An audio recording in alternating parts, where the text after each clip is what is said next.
Mohammed loved the wife of his adopted son Zaid. Zaid gave him her to satisfy his needs. Said he to stop the shame that he brought on his name. Allah says you're all orphans now, so just lay off the blame. Oh, Surah 9:29, slay the infidel. Mohammed said that women are mainly those in hell. Hey, Surah 9:29, slay the infidel.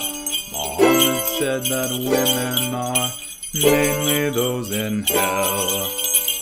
Dashing through the mosque, holding in a fart.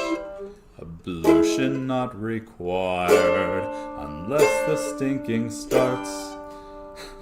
Well, at the morning prayer, I simply was not there. Shaitan, he peed in both my ears and made me unaware. Oh, Surah 9:29, slay the infidel.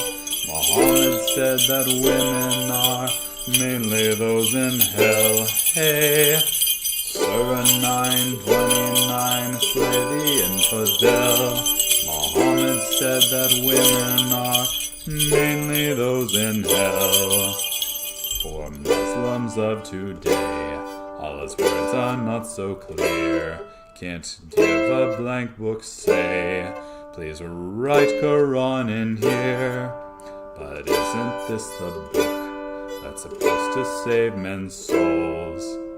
It's just like Yasser Qadi said, the narrative has holes. Hey, Surah 9:29, slay the infidel. Muhammad said that women are mainly those in hell. Hey, Surah 9:29, slay the infidel. Muhammad said that women are mainly those in hell. Mainly those in hell.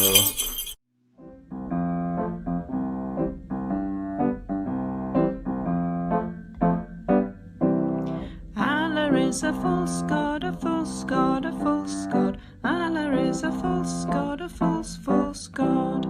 Allah is a false God, a false God, a false God. Allah is a false God, a false God. And Muhammad is not a prophet. Muhammad is not a prophet. If you want grace and mercy and love, Islam is not for you. But Jesus is the way, the truth, and the life. Jesus is the King of Kings who died to save us all. If you just repent and believe He took your sins on the cross, then mercy and grace, forgiveness and love, eternity can be yours.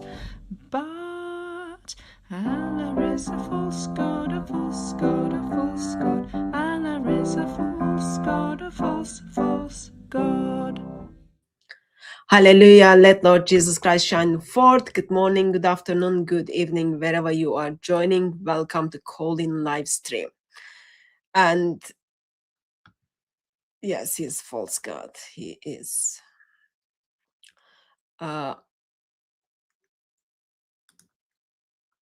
It does come with the numbers, Brother Field. And I put the number on YouTube the moment I saw your comment. Thank you. Thank you. Yes, number 12 was last week. That's what I did as well. Went to YouTube and then checked what was last time. And then I just edited the number. No, I have no fear of numbers. Only one I fear is King of Kings. So I just adjusted that. Sorry about that. I just set things up and then go and do my own thing. And then by the time I get back, lots of things happened and I missed things. I didn't do things rightly. And then that's what it happens. Okay, this is going to be called in. Why is it scary?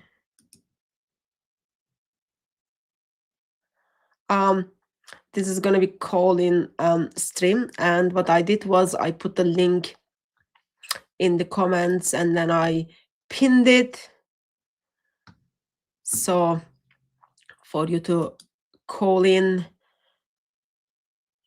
and we have conversations, debates, and discussions. No, Adam is not gonna be here because last time when we checked, and Adam is not lady. So I think he does like on Fridays. I think he's got like, oh no, that's on Saturdays. He's got his Urdu show. Check that out. It's like actually very, very interesting. And he does lots of things on other social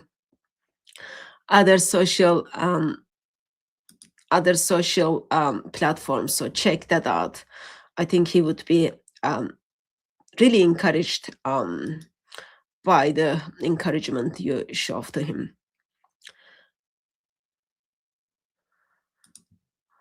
I don't know.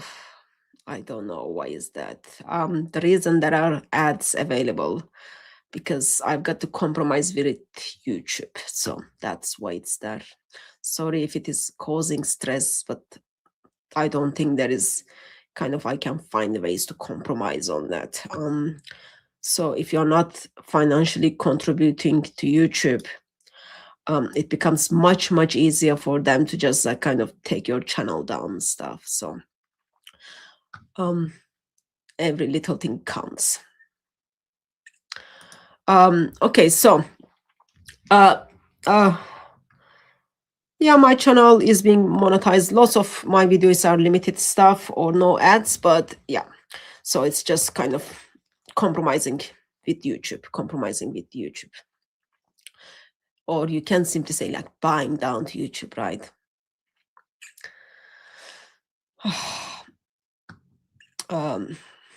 Sometimes that's how I feel.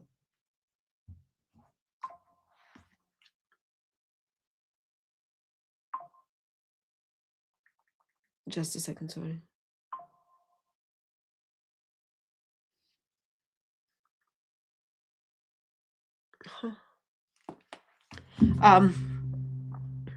Life happens.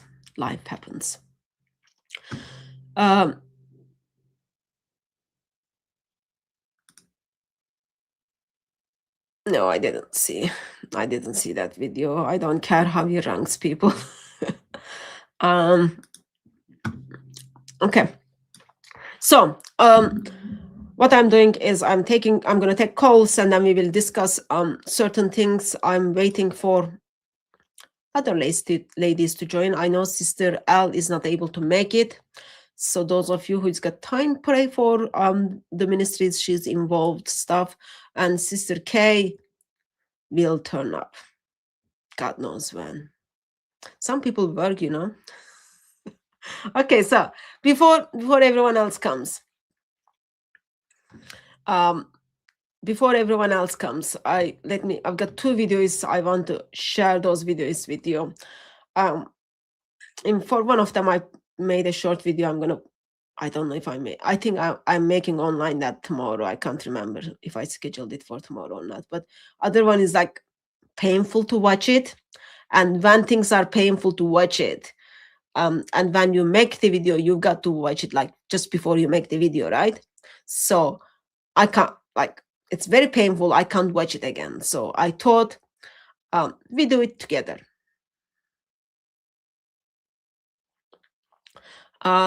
We do it together, and then suffering is good.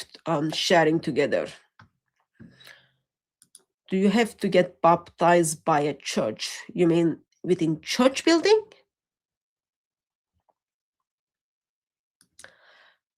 No, you don't need to get baptized within church building. If that's the question. Okay, so here's the first clip. Which one I should show first? Actually, let's do the one. Let's do the less painful. Both of them are painful, so I need to kind of be sensitive and then figure out which is less painful, and then we take it from there, okay? And let me put this one first. This one is like less painful. I've got someone in the backstage, but you've got to wait for 1 minute, 14 seconds, okay? Let's take this. No, maybe you don't need to wait because my thing is not playing. Okay, let's take the call on the backstage. Hello.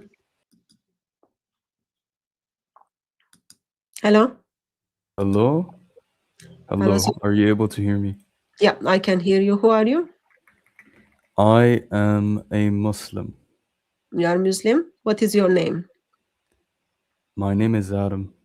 Adam. Why are you Muslim, Adam? Because I believe in the prophethood of Mohammed. Why do you believe Muhammad is prophet?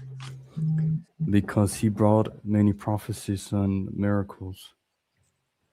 Okay, give me top 10 of them. 2 of them? Top 10 of them. Yeah, sure, I can give you some. So, for example, do I start out with miracles or prophecies, or it doesn't matter? So you said your criteria for Muhammad to be prophet is prophecies and miracles, right? Yeah, I believe this is like one of the case, yeah. Okay, so give me 5 miracles, 5 prophecies. Okay, sure.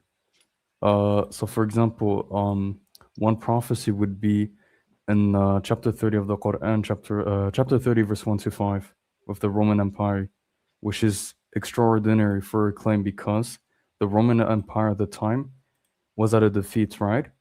And despite that, the Prophet, peace be upon him, made a miraculous claim by saying that they would overcome this defeat. This would be one example. Yeah, give me second one. So let's Sure. go through very quickly. First 5 prophecies and then first 5 miracles, and then I'm going to deal with them.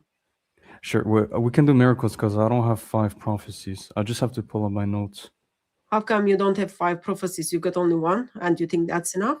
Is that enough for you? Because I don't have the prophecies with me right now, but I have the miracles. Okay, so you walk around with the prophecies of Muhammad. Okay, give me 5 miracles of Muhammad then. Yeah, sure, of course, bro. It'll take a while, wait.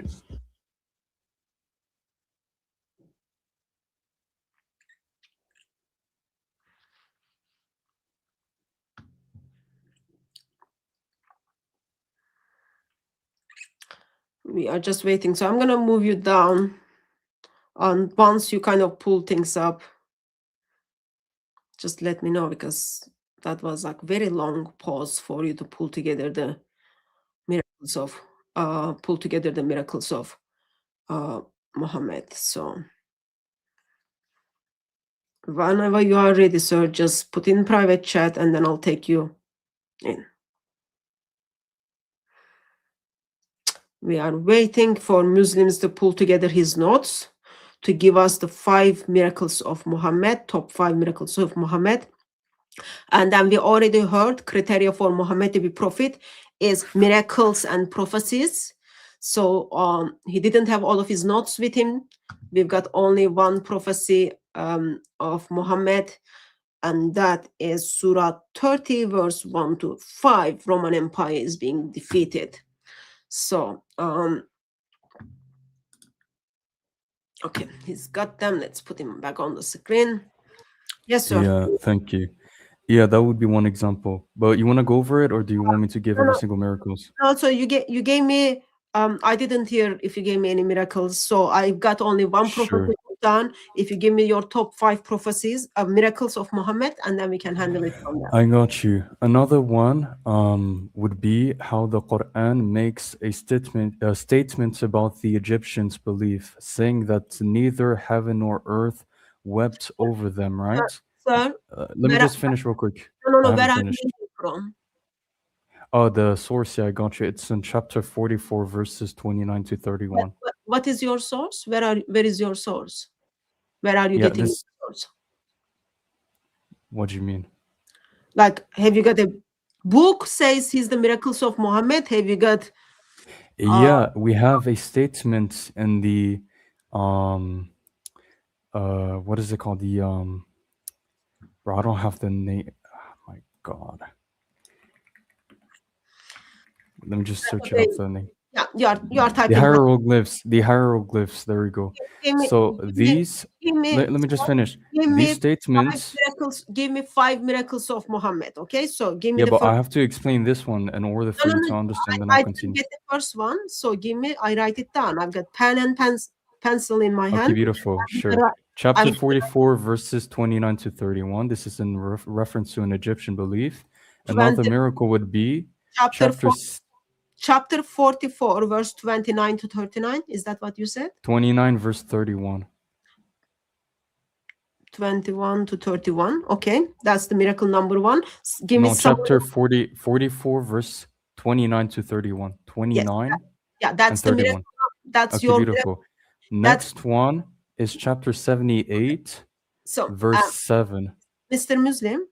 So your first miracle is in the Quran, chapter 44, verse 29 to 31. Give me the summary of that in one sentence. What is that? Because I'm going to pull all this up. So sure. Okay, sure.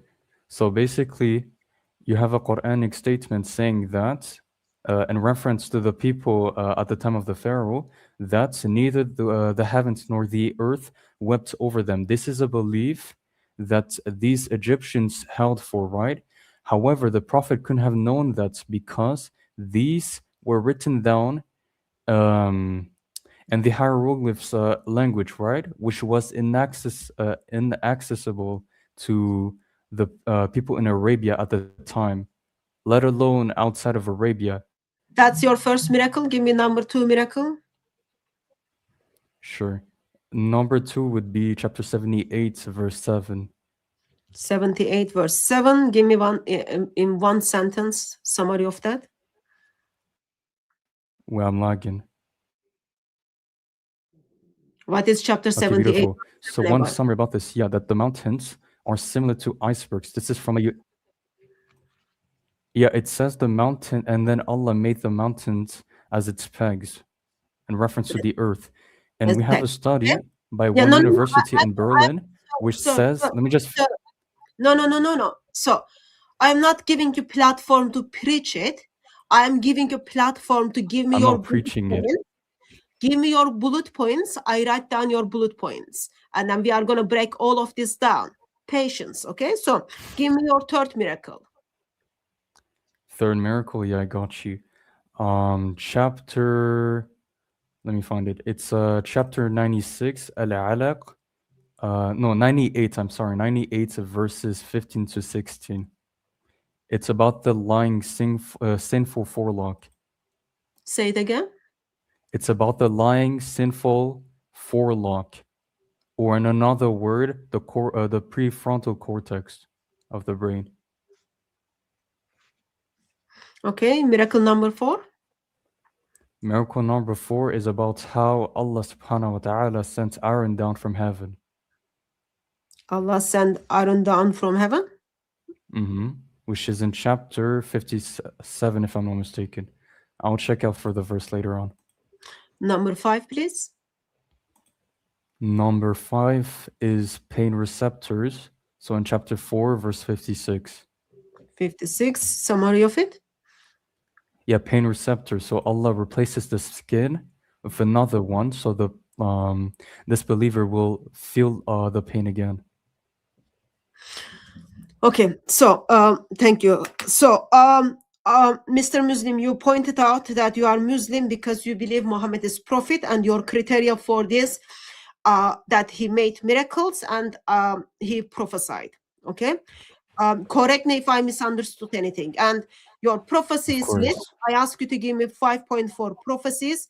You gave me 1, and that's Surah 30, verse 1 and 2, where Roman Empire is being defeated. Your 5 points on the prophecies are Surah 44, verse 29 to 31, Surah 78, verse 7, Surah 98, verse 15 to 16, and Allah sent down iron in somewhere in Surah 57, and Surah 4, verse 56, Allah will replace the skin.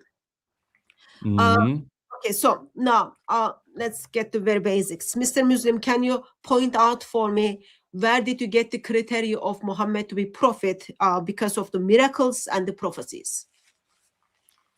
Where did I get the criteria from? Yeah, this would be from essentially the people at the time, which would be the people of the book that we would know it from. Give me the reference, give me the verse. Where is that criteria comes from? What do you mean? I want to see that Islam teaches criteria for someone to be prophet is their miracles and their prophecies. Oh, you're asking if the Quran makes a statement about the criteria. I am asking that where is it Islam teaches? Give me the source, verse number, whatever you've got. Where does Islam teaches for someone to be prophet? Criteria for that is they must do miracles and then they must prophesize, and their prophecy, of course, must needs to come true, which you didn't kind of put together, but that's what I'm assuming you were going to go with the Surah 30. So give me your source. Yeah, I wouldn't be able to provide it, but are you going to? Yeah, because I don't have the verses. In that case, why did you come up with such a criteria? Where did you get such a criteria? Yeah, because he claims to be a prophet of God and brings such miracles. Where does he claims to be the prophet of God with such a miracles? What do you mean? How? If I write it down correctly, the references you gave me is all from the word of Allah, right? Yeah, they're from the speech of Allah. You are telling me all these 5 miracles, which you gave me the references, one of them half reference. They are the miracles Muhammad did, but somehow end up in the word of Allah. Is that what you are telling me? Some miracles that the Prophet did that end up in the word of Allah. No, this is the part of the speech of Allah which he would recite. Why is the miracles of Muhammad in the Quran? Since you are not able to produce me any verse or any source that criteria for someone to be prophet, they must do miracles and they must prophesy and their prophecy must come true. Wait, when I say he made miracles, it's in the sense that he brought such statements, although he was illiterate. How is that miracle? How is that miraculous? Yeah, beautiful. Because where are you based? Where are you based? Yeah, because if where are you Muslim? Where are you based? Where am I? What kind of question is that? Can you clarify? Where do you live? Where do I live? Do you live I live in Switzerland. Chad? You live in Switzerland. Okay. So have you? Chad? Okay, I'm sorry. Go ahead, continue. Have you ever been to Chad? No, but I've been to Morocco before. And Egypt. You've been to Morocco. Yes, they are close. In the same continent. So, you met in Morocco with people who can't read and write, right? Who what? Who cannot read and write. No, I haven't. I mostly went to see my families. Okay, I met people in Morocco who never went to school. They can't read and write, but they are good at going to markets and then buying things. And they are very, very good at memorizing poems.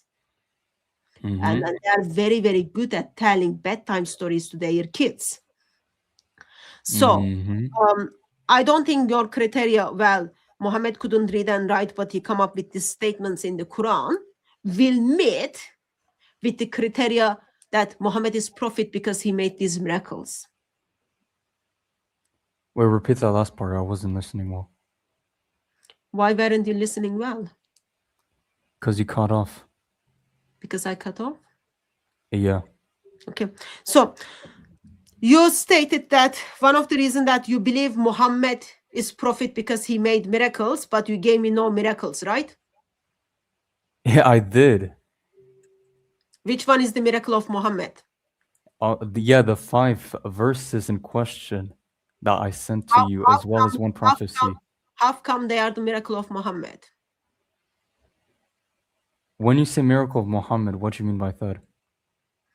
I don't know why you are asking such a question, because my question to you, Mr. Yeah, Muslim, because I want to understand your listen, belief, like your understanding of it. listen to me. I ask you question. Why do you believe Muhammad is prophet? You told me miracles, Because of the miracles, yeah. miracles and But you, prophecies. Okay. can And you I address asked, them though? listen to me. I asked you, okay, Uh-huh. what is your criteria that someone to be prophet, they must do miracles and they must prophesy? Yeah, beautiful, So beautiful. you had no criteria, you had no source for me, right? The things you just called beautiful, you provide me no source for it. And then you told me 5 verses that shows those are the miracles of Muhammad.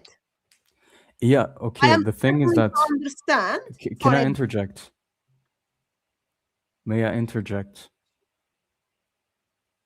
Okay. Yeah, in the Quran, we see that it makes confirmations of the previous books. That would be one example which I wanted to speak of, but then you decide to cut off. We see that he brings a message that is that's aligning with the previous no, sir. books, Listen to me. generally speaking. I need. Let me finish. Let me finish. No. You can't get away with let me finish. You cut me off stuff. Don't practice that. Okay. I'm sure someone who lives in Switzerland has little bit better characters, right? So you don't live in like Rectors. What is you, that supposed to mean? you don't live in these dungeons in Morocco. So you do have little bit values they teach in Switzerland. So can you point out for me what is the definition of miracle according to Quran?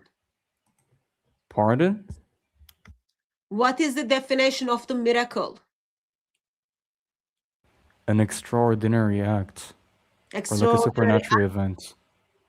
Yeah. supernatural event?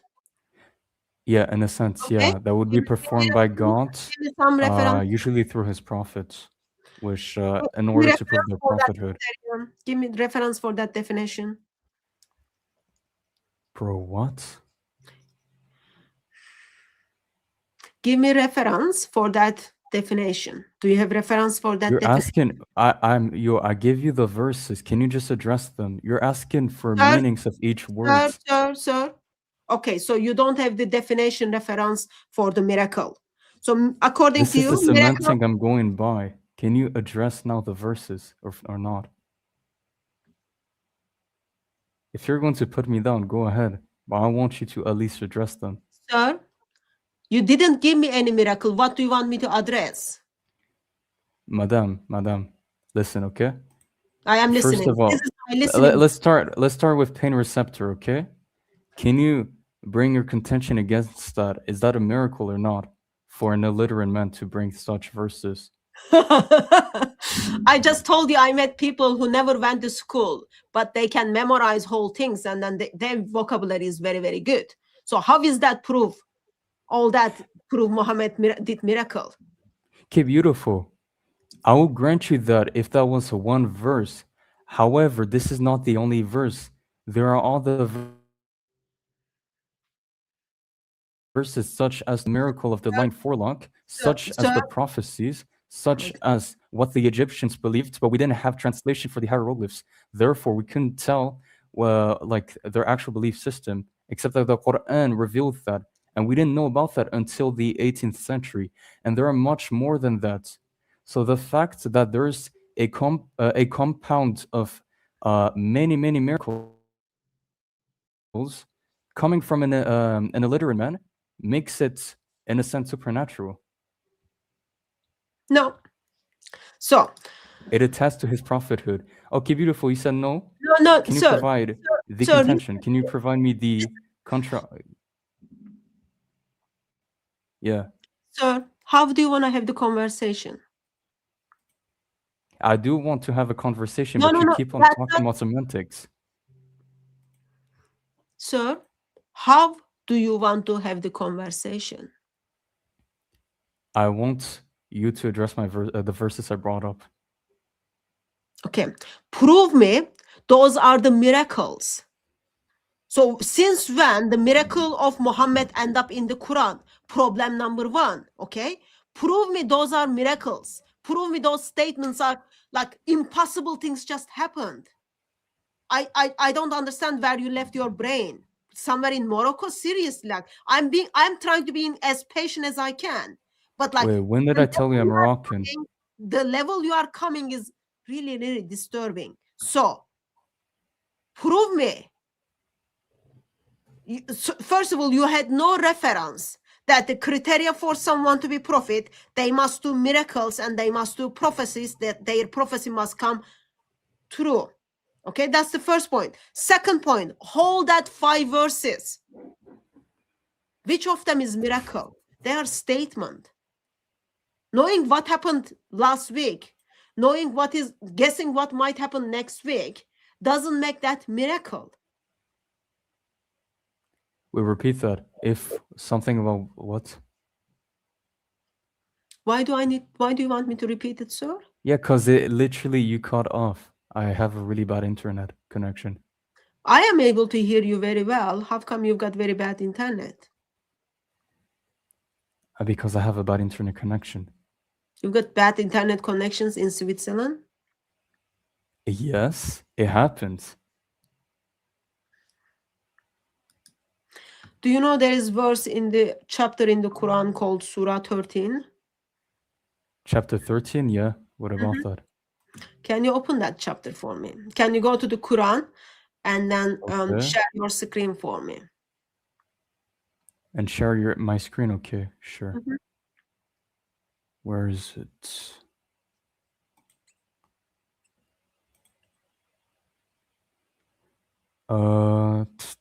Okay, I see it. Full window, entire screen? The screen that you are gonna get to see the Quran. Can you Quranic. see it? That's StreamYard screen. So don't you want to show the world what is in the Quran? So you need to turn on the Quranic page. Sure. Thank you. So can you go to Surah 13? Yeah, that's Surah 13. Read it for me. This one? Mhm. Alif Lam Mim Ra. These are the verses of the book. What has been revealed to you, O Prophet, from your Lord is the truth. Most people do not believe. Okay, go down. Read the chapter for me. A couple of verses for me. It is Allah who has raised the heavens without pillars, as you can see, then established himself on the throne. He has subjected the sun and the moon, each orbiting for an appointed term. He conducts the whole affair. He makes the signs clear so that you may be certain of the meeting with your Lord. Don't be afraid reading of the word of Allah. I want you to read it until verse 8. Until verse 8? Okay. And I'm not scared of the word of Allah.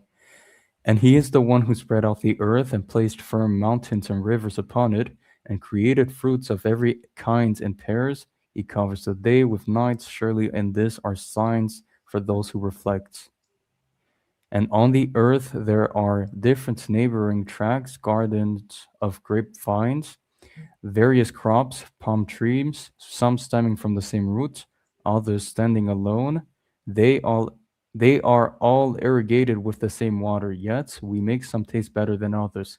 Surely in this are signs for those who understand. Now, if anything should amaze you, O Prophet, then it is their question. When we are reduced to dust, will we really be raised as a new creation? It is they who have disbelieved in their Lord.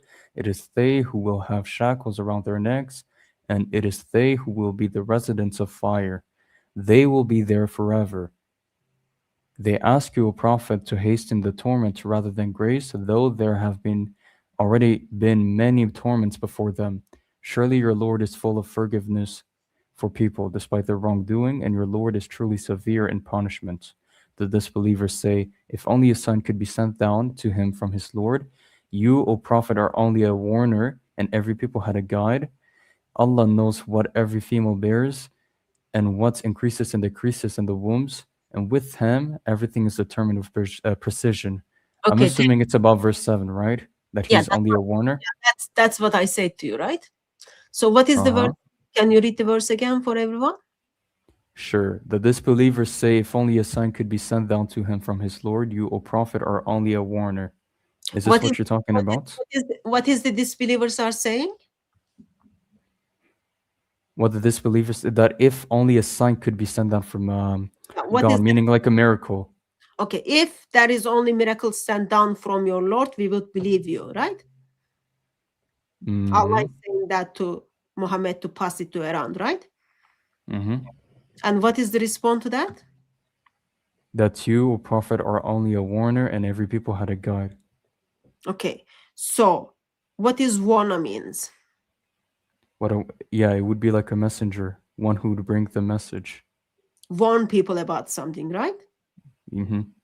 So don't you think this is great opportunity for Allah to say, He's the list of the miracles you are going to do.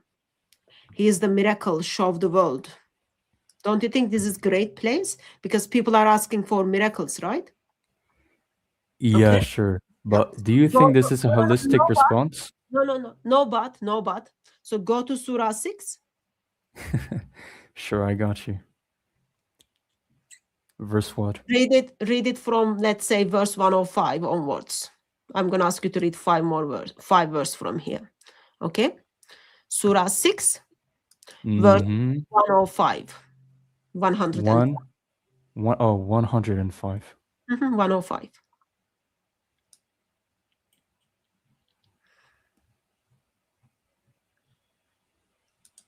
And so we vary our signs to the extent that they will say you have studied previous scriptures, and we make this Quran clear for people who know. So just a second.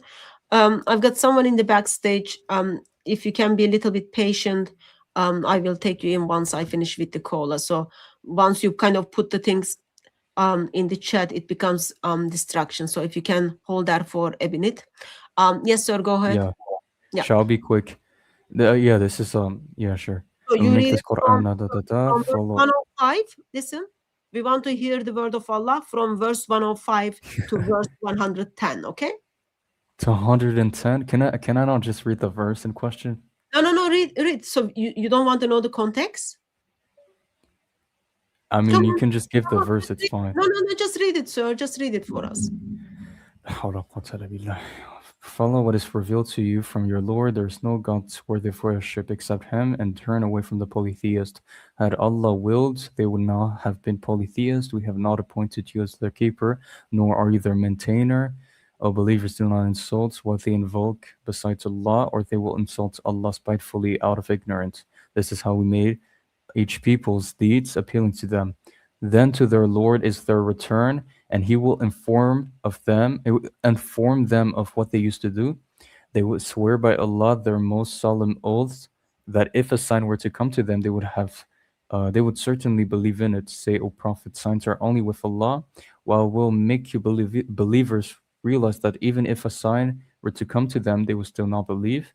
We turned their hearts and eyes away from the truth as they refused to believe at first, leaving them to wander blindly in their defiance. Okay, so can you read verse 109 again for everyone? They swear by Allah their most solemn oaths that if a sign were to come to them, they would certainly believe in it. Say, O Prophet, signs are only with Allah. What will make you believers realize that even a sign were to come to them, they will still not believe. Okay, so the first verse I pointed out was saying people are asking for sign, people are asking for miracle, and Allah steps in and then says, well, you are only a warner, no miracles at all. Here's another example. People miracle is in question. Okay, miracle is in question. What is the response to that miracle? Why did you change the verse? What's the response? Yeah, because I want to check the Revelations order. Yeah, your question is what's like the messenger's response to what they ask for? So people are asking in this passage. What respond to that? And this passage, yeah, he's saying signs are only with Allah in this particular time. Okay, so no miracles. Okay, show me in the Quran that Muhammad did a miracle. Okay, I'm not talking about Muhammad made stupid statements or Allah made stupid statements. I am asking that somewhere I in the was waiting Quran, for you to say that. somewhere in the Quran, okay, Surah Al-Qamar. Muhammad It says did, the hour has listen to drawn me. near and the moon was split in two. Yet whenever they see a sign, they turn away, saying same old magic. Okay, what is the reference for this? And yeah, it's in reference to the splitting of the moon. What is the verse for that? Yeah, the splitting of the moon. Sir, Mr. Muslim, what is the verse number for it? Chapter 54. Okay, chapter 54. So you did And not that's why.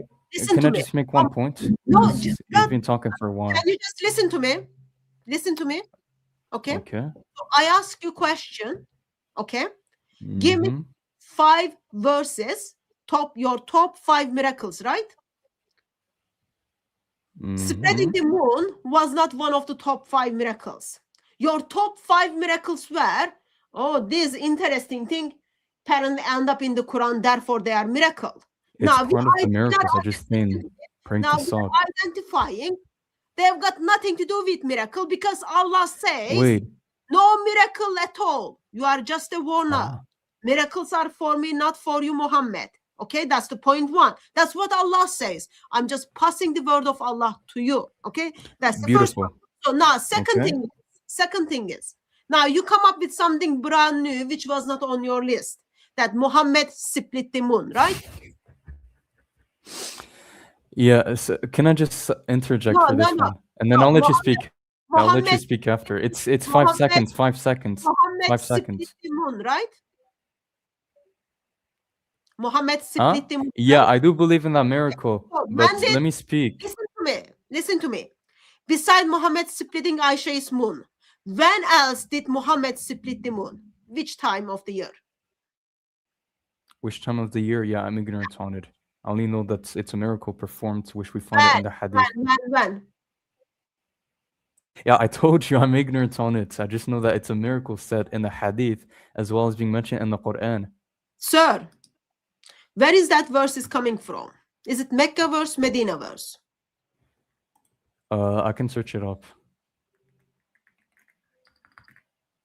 It's Meccan. It's Meccan verse. Okay? So, what is the approximate timeline? It would be prior to 622. Before 622. Okay? Prior, yeah. Muhammad split the moon. Okay, give me more details on about that from the hadith, since Quran doesn't give you the details. Yeah, the Meccan polytheist asked the Prophet for a miracle. Okay, so and then he provided that. Go back with to the Surah 54. Go back to the Surah 54. Okay, what is the first verse? The hour has drawn near, the moon was split in two. Okay, the hour has drawn near. What does that mean? What does that means? That the hour is close. What hour? Is that like, oh, I've got lunch at 5 o'clock, or what hour is that? I'm pretty sure. Yeah, this is. Do you think is that This is in the Abraham. Yeah, let me finish. This is in the Abrahamic faith. The hour. Yeah, essentially, it's the last hour before it's the last day hour of judgment. Yes. Okay, before the day of judgment. Okay, go back to the verse. Go back to the verse. Okay. So before the day of judgment, the moon was split into two, right? Okay. Did the day of judgment take place? No, it didn't take place. It didn't take place. Okay. So even though before the day of judgment, moon is gonna split into two, and day of judgment didn't happen, you are making a claim that this is what Muhammad did in before 622 in Mecca, right? Okay. So can you tell me who are the people who saw this and become a Muslim? Yeah, sure. I'll just have to find it from a source, but I'll turn off the screen share because I have information. Find from the source. Find from the source. I want to know, like, hello, sister. Just hold back. In a minute, I'll say hi to you in a minute. So I want to know, when Muhammad split the moon, who are the people who saw that? All right, I have a PDF I can share with you. So the people that we What know, is the PDF? Sorry, yeah, what is the PDF about? it's about the moon splitting. You think I'll bring you like a random one? I got you. It's Well, fine. you just give me random references, right? So why shouldn't I think like you will bring random things? Because it's on topic. Share the screen, sir. Sure, I got you. You don't got me at all. Of course I I do, madam. find this is like Of so course I do. funny. I'm always right there for. Yeah, I'm always right there for you. But anyways, okay, I'm screen sharing. So these are all the reports that we have. I think you can like already understand from the legends, right? What is the name of the website? What is the It's not. logo? Yeah, it's not a What website. is It's the, a PDF. what is It's the a logo? PDF. What is the logo on the top, sir? Tell me what is the logo on the top? Hirmah discourse. Hakma Discourse? Hirmah. Wait. Urma Oh, Discourse. are you able to read it? Urma Discourse. Thank you. Yeah. Okay. So my Well, question this was is a to you. PDF. Listen to me. Mhm. My question was to you. Give me the people who saw that moon was split into two and they become a Muslim. So give me the names. Wait. So funny. Give me the names. Yo. Okay. I'll tell you why this kind of like stalks. No. Give me the names, sir. So moon An split argument into because I could pause at the same thing moon, about the 500 eyewitnesses moon at the time of split Paul. into two. This is I am sure lots of people just saw it. gibberish. I can just provide You you the think chain of chain of I don't narrations. care about the chain of Yeah, narration. I You have one didn't chain of bring me- narrations. Listen to You me. don't care about it. Listen to You me. You ask for didn't what bring me suits you anything best. for me to question the chain of narration I yet. didn't bring you. All I am Swear in the asking Father and the for, Son and the Holy when Spirit did that it I didn't bring you happen? anything. You told me it Swear it happened on the before Holy Trinity. 1692. So therefore, I am asking. It happened before 1692. I'll take that as your word. Who are the people who saw it? I haven't questioned the chain of narrations because you haven't brought any hadith. Okay? So Sure. who are the people Abdullah who ibn saw it and Masud become a and Muslim? Mujahid, then Okay, Abdullah ibn Abdullah Abbas, ibn Masud saw ibn it. Umar, Mr. Hudayfa Muslim, al-Yaman, Mr. Jubair Muslim, bin let me finish. Mut'im and Mr. Muslim. Question. Listen my question. let me just Abdullah finish. ibn Masud I'm saw trying it. to answer you. No, you I'm are trying not to trying answer to your answer question. it. Yeah, of course I am. No. So, what is my question? Your question is to bring you the names of the people that witnessed this miracle. Yeah, and become a Muslim, right? And become a Muslim. Yeah, that was my question. MashaAllah, bro. MashaAllah. You want me to get you every single story? Yeah. So, that's this is just insane, bro. Second question is, since you live in Switzerland, do you know what moon does? What moon does? Yeah, what is the job of the moon? And there are two senses. Either it's a secondary reflection light, so the sun, or you have the reflection of the moon, which sends back the sunlight. Oh Lord. And then you have the gravitation of the moon, which Mr. also pulls the Muslim. water from the tide. Mr. Muslim, if moon split into two, how will that change the environment? Even for 1 second. Yeah, it will change the gravity of the gravitational force would change drastically, and then the water tide would go on. Everyone was like, wow, we're scared for our life. Something needs to happen, right? Hence, it's called a miracle. It's called a miracle. Yeah. At that stage, you will have lots of people who observed it. Lots of people, right?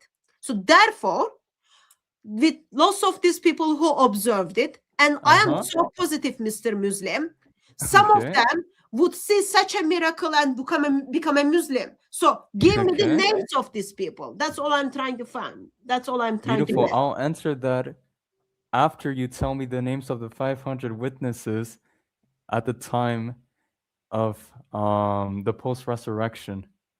What is resurrection? I'm not talking about resurrection. I'm trying to figure out, beside No, Aisha, I'm asking.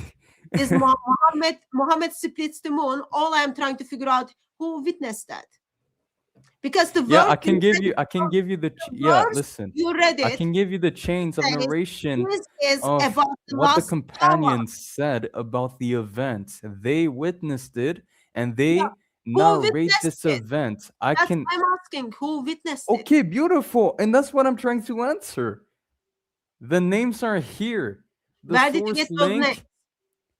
La hawla quwwata illa billah. You have a good one. Have a good one. I'm done debating with you. And he left. I don't know where did he got those names. So, very basic principle is, right? People saw, even the verse says this is something for the day of judgment, okay? You let that go. So, people saw moon is split into two. You would expect people to become a Muslim, right? Because that's like amazing thing happened just. People saw it. Give me the name of the people. That's all I'm curious about. I don't know where these Hukram people got that chart. You didn't even provide any hadith for me.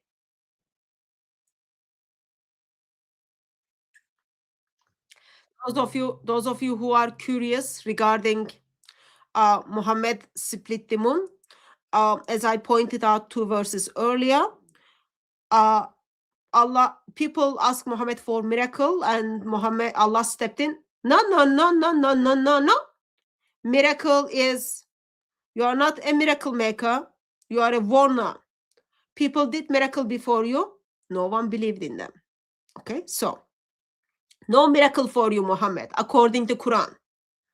Muslim comes and then says, well, the split of the moon, which is about the last day, is the miracle Muhammad did.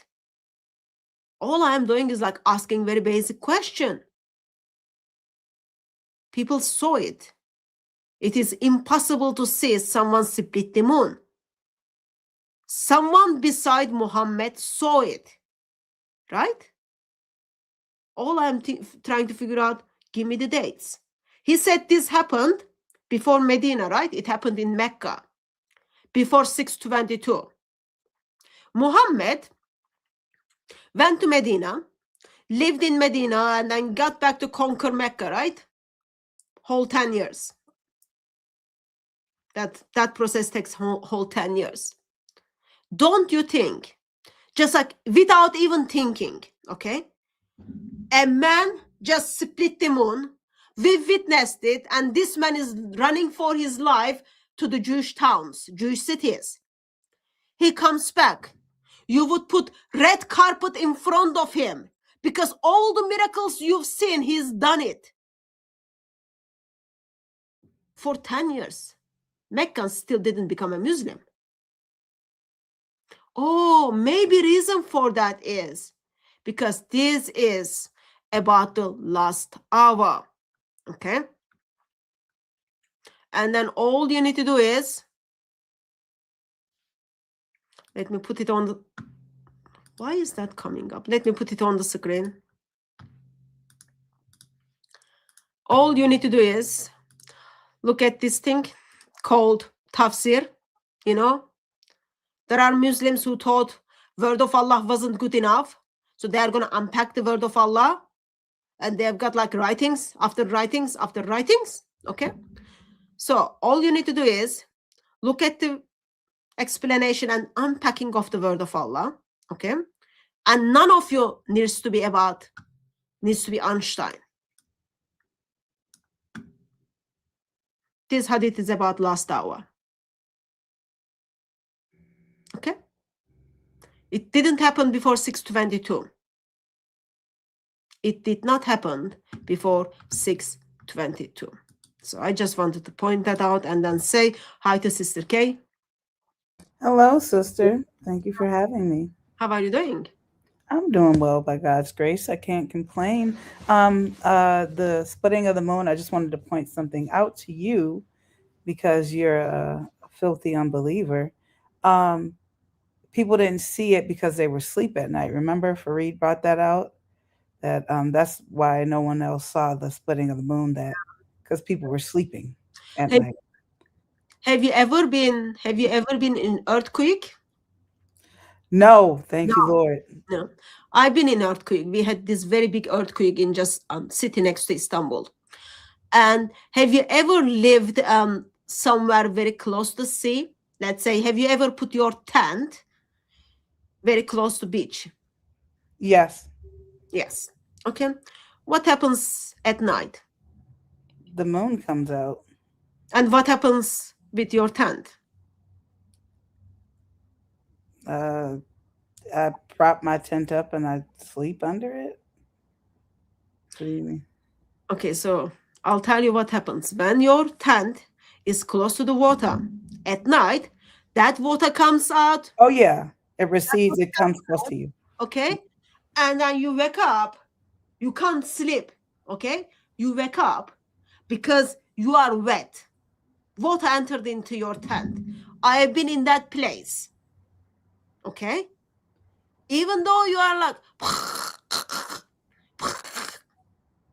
Is that how you sleep? Please never sleep around me. that is called snoring, okay? Even if you are doing that, still you wake up from not only from water, but that water, the cold that water brings to your tent. That's first thing.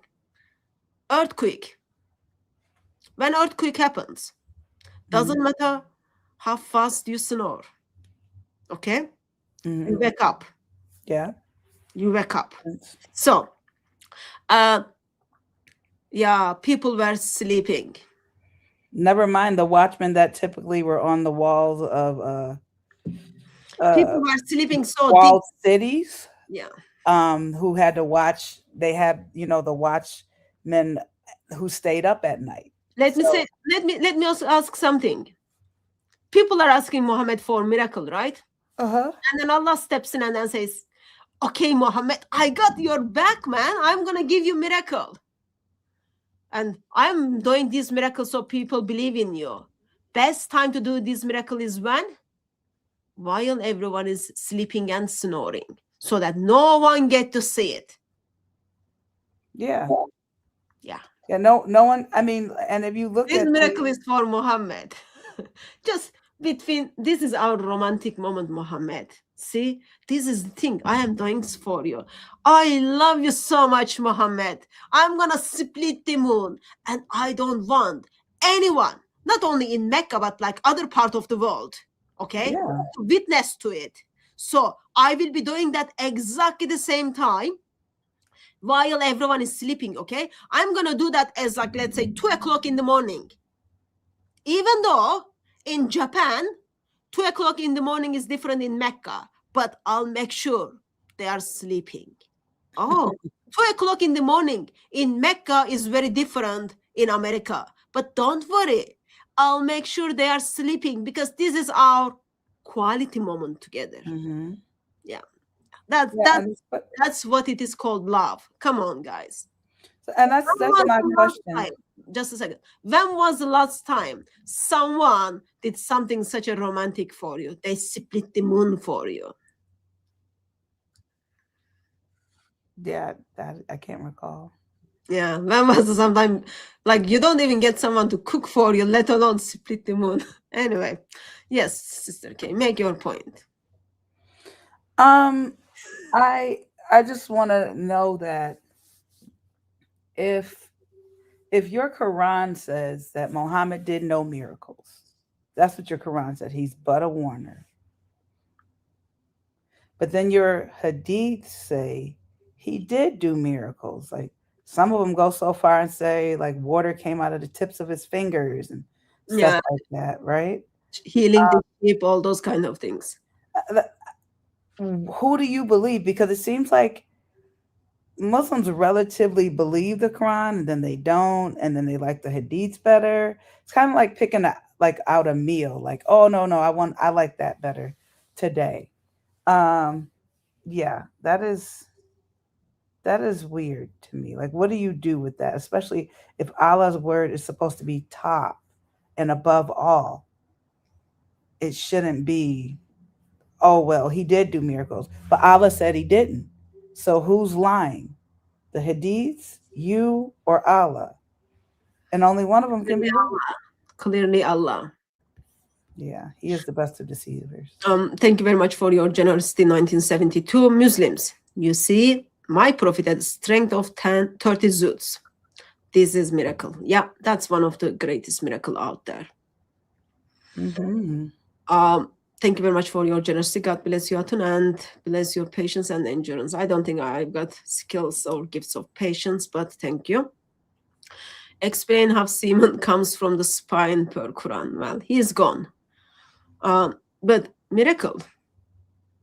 If as a man you don't know that, I'm not going to explain that to you, brother.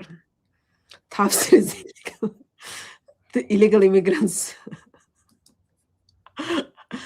The night hour, midnight hour, sounds like Madonna song. Midnight hour. Is there a Madonna song on that? Midnight hour sounds like.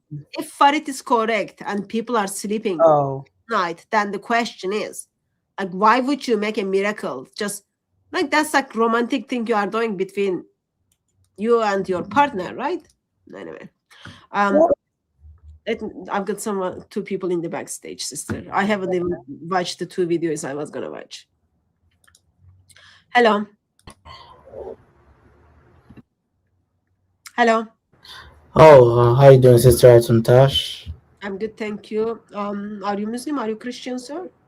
Yeah, I'm a Christian. I've actually spoke to Pastor Jason. I've asked him about you. And why would you talk to someone else about me? Anyway, it doesn't matter. Yes, how can I help you, sir? Yes, no, I was watching your videos and I was going to tell you, by the way, keep up the good work for your Apologetics Ministries and polemics. So we also do like a group of young apologists, and somehow we would love to have you on if you're interested to do a talk as well. Yeah, sure. My email address is hatun@DCCI Ministries. I'll put that in the chat. Okay. Let me actually put that in private chat, because that's where you've got access to see things. Is that yeah, my email address in the chat. Just drop me email and then we can have the follow-up conversation. Yeah, thank you so much. I'm sorry if I talk to Jason because he's the only one I know that. No, it's okay. So when you said I talked about you, I'm just like, well, I'm here. If you want to talk about something, you just call or email. That's okay, sir. That's okay. That's okay. Yeah, my email address in the private chat. Drop me email and then we can have the follow-up conversation. Thank you very much for calling in. Oops. Sorry. You were saying something? Yeah, I'll just copy the email. Yeah. And then drop me email and then we can have the follow-up conversation. Okay, thank you. Okay, thank you very much for calling in, sir. Let me take the next caller. Hello. Well, good evening, both. Hi, Sister K. Hi, Hatton. Hello, sir. Who are you? Hello, I'm David, and I'm a Christian. You're Christian? Yeah. What is your comment or question, sir? I just started listening when you're speaking to that Muslim guy, just reference about the moon splitting, and it's painful, isn't it? Because you can see that they've been taught something. It is painful if he acknowledges that Mohammed split the moon of Aisha, but he wasn't acknowledging that. He was more focused on like physical moon to be split. Yeah. I mean, yeah, because I've come across this claim, of course, and it is in Sahih al-Bukhari 36:38. I discussed it with a Muslim before, and it uses past tense. It says the moon was split in 2 parts during the lifetime of the Prophet. And, you know, as we know, the moon, if anything was to happen to it out of the ordinary, it's not a localized event, it's an international event, because all the surrounding countries for thousands of miles can all see the moon at the same time in the night sky. And you say that to a Muslim, and no ancient civilization ever recorded this, ever, not even in folk tales. It's just not there. Whereas we know from the Bible 1,000 years before that, in times of Joshua's long day in Joshua 10, we do have folklores independently around the world of a long day and a long night. And even though they are folk tales, they are reminiscence of evidence for what our God did with the evidence, but something further forward in time, when there's more people to observe the night sky, there's just no evidence. And I don't think they're sort of just able to critically think and imagine to say, these questions that are being asked of us, do they have any merit? Like this young person now, hopefully by the Holy Spirit, will just sort of give him pause to say, it is an international event. Why didn't anybody record it? Be it in the day, be it in the night, it doesn't matter. It's an international event. And people would have been documenting it and talking about it for hundreds of years afterwards, and there's nothing. Yeah.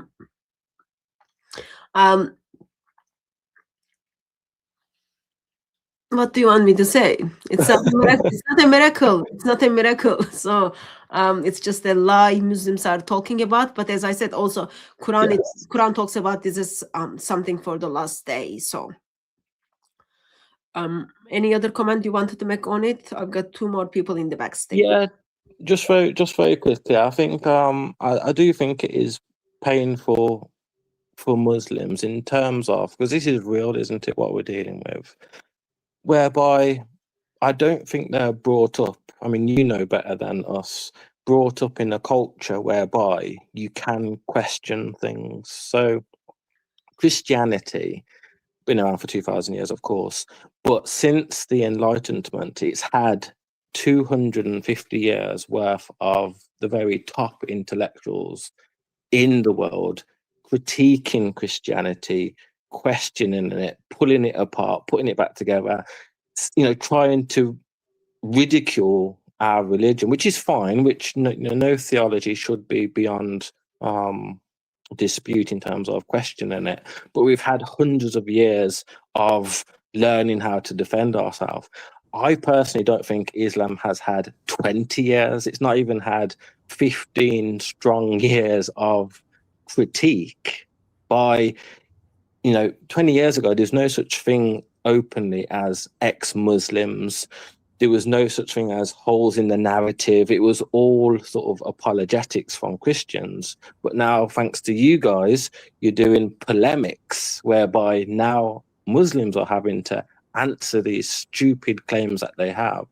And they're thinking, we don't have answers to this. It's even like the claim Ishmael to Mohammed's lineage, it's short by like 1,200 years. It only goes back to Adnan, and then the trail just goes cold. There is no documented lineage back to Ishmael, but they regurgitate this stuff and they've had no one questioning them. And the rates of ex-Muslims now, thanks be to Jesus, is massive. So long may it continue. Yeah, if you look at, going into genealogies, we see the importance of that Old Testament and New Testament, right? The genealogies tracing someone back 100%. To for the purpose of ultimately tracing the lineage of the Messiah. Mohammed, number one, who is he connected to? There was a purpose in the lineage. Like I was just studying the other morning, Genesis 10, it literally gives a gospel message when you translate those names from the Hebrew to the English language. That's important. We see God literally giving us messages. Islam does not do that. It does not tie him with the purpose to anybody. He just makes the claim, I'm this. And even in Nehemiah, where they had to identify themselves in order to partake and be a part of the covenant, or part of the temple, they had to tie themselves to someone. Mohammed doesn't even know who his daddy is out of the gate, because Amina had him 4 years after his father had already died, allegedly, right? That's another wonderful miracle of Mohammed, right? Then historically, like you said, we've over 2,000 years we've had to stand. And as you see in the book of Acts, he stood and Paul would stand in the temple, and Peter and others would stand and contend for the faith, defending the faith. Stephen did it, contending for the faith and saying, this is whom you've crucified, giving them the gospel, doing an apologetics and a polemics toward what they believed and what they believed, and bringing forth the gospel. We've done this for 2,000 years. We've sat in college classrooms having our God mocked, but that's okay because we have the truth. We don't have to pull out a sword and lop your head off. No, we don't need to do that. Islam needs a safe space. Whenever it goes into, thank you, James. Islam needs a safe space because it cannot stand up against genealogies. It cannot stand up against, let's just do this. Genealogies in the Bible, archaeology in the Bible. Hatum goes on about the British Museum, and I've been there a couple of times. It's amazing what we have, that history. The rocks are literally crying out and telling us, yes, this did happen as was depicted in the Bible. This cylinder here is describing what people for many years said Daniel can't be true because we can't find the name of this king, or we can't find Pontius Pilate. And they literally find these names throughout. The rocks are literally crying out.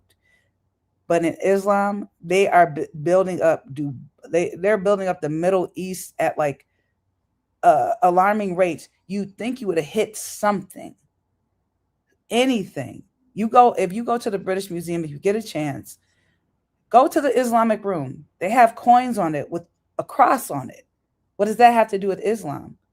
In other words, they have nothing. Islam has absolutely nothing. It is literally a side room of Turkish dress that's not a niqab. It's or any Islamic attire.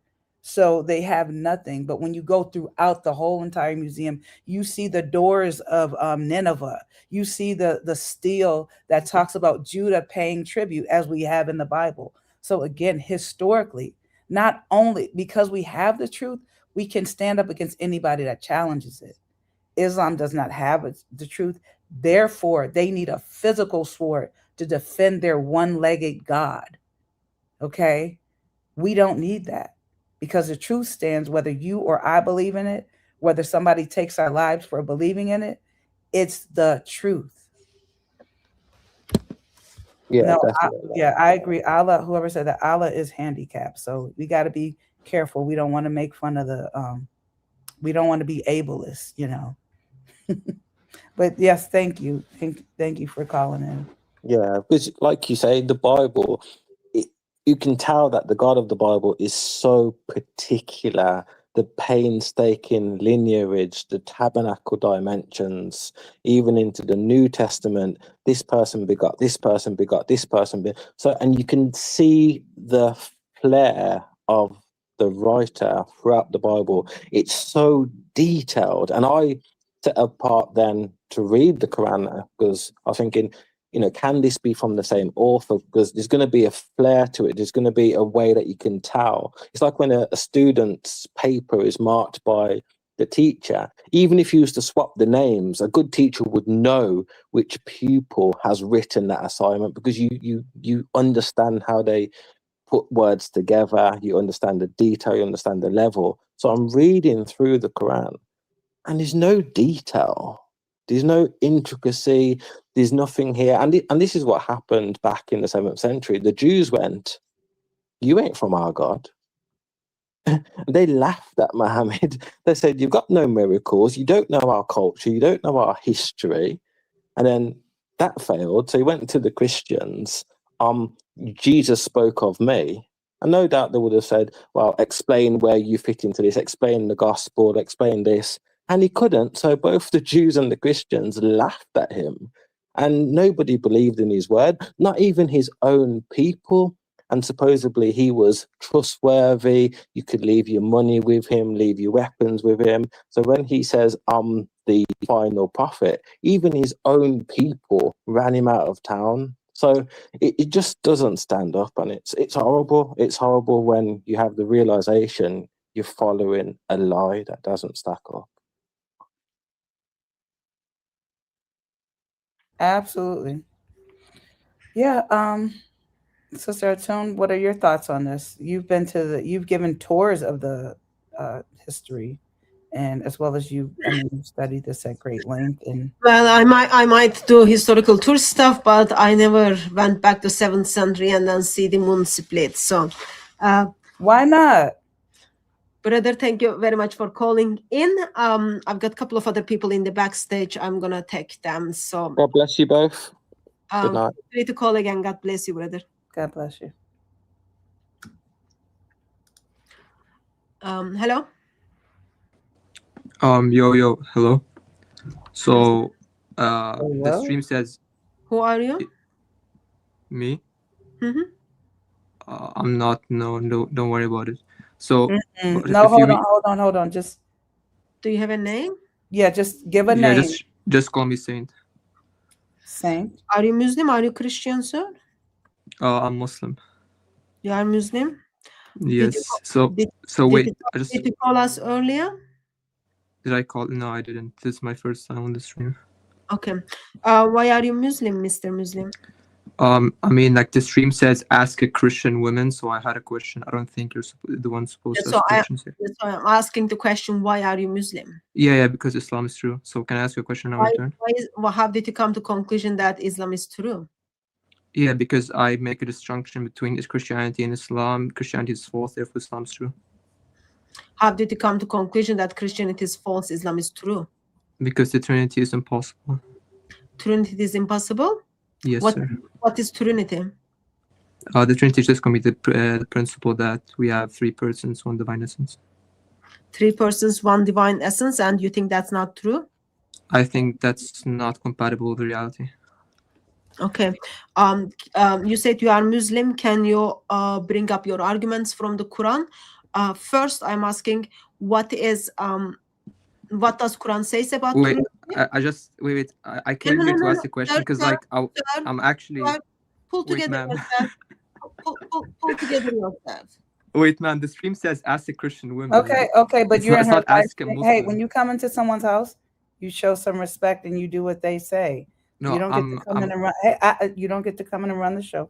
Thank you, though. Yeah, I'm as respectful as Okay, I'm sorry. okay, but Atun's talking. Just wait. Thank you. Yeah, but I'm just confused. Like, isn't the stream asking Christian women? Please provide your references from the Quran that Allah identifies, or the author of the Quran identifies Trinity as 1 divine being in 3 persons. Yeah. So the Quran says that those who say that Allah is 1 out of 3 are disbelievers. I can show you the. What is the reference? Yeah. 1 sec. If you just can give me, just gotta look up the verse. So once you get the verse, tell us so we share the screen. Yeah. After I give the verse, can we please talk about the Trinity? Because I came here to ask a Christian woman, and I'm not here being. We are talking about Trinity. Yes, but like I had a question. You didn't even let me ask my question. Listen to me. We are talking about Trinity. Okay. What was my question to you about Trinity? Yeah, you asked me where does Allah identify the Trinity, but like the Trinity is a Christian. We are talking about Trinity. You told us. Wait, ma'am, is the Trinity a Christian or an Islamic concept? Sir, you told us Trinity is illogical. You told us that Trinity is 1 being in 3 persons. So I am trying to figure out, since you shared your knowledge on this, I'm trying to figure out Allah's knowledge on this. Okay, so point us what Allah says in the Quran about Trinity, and Allah says this is illogical.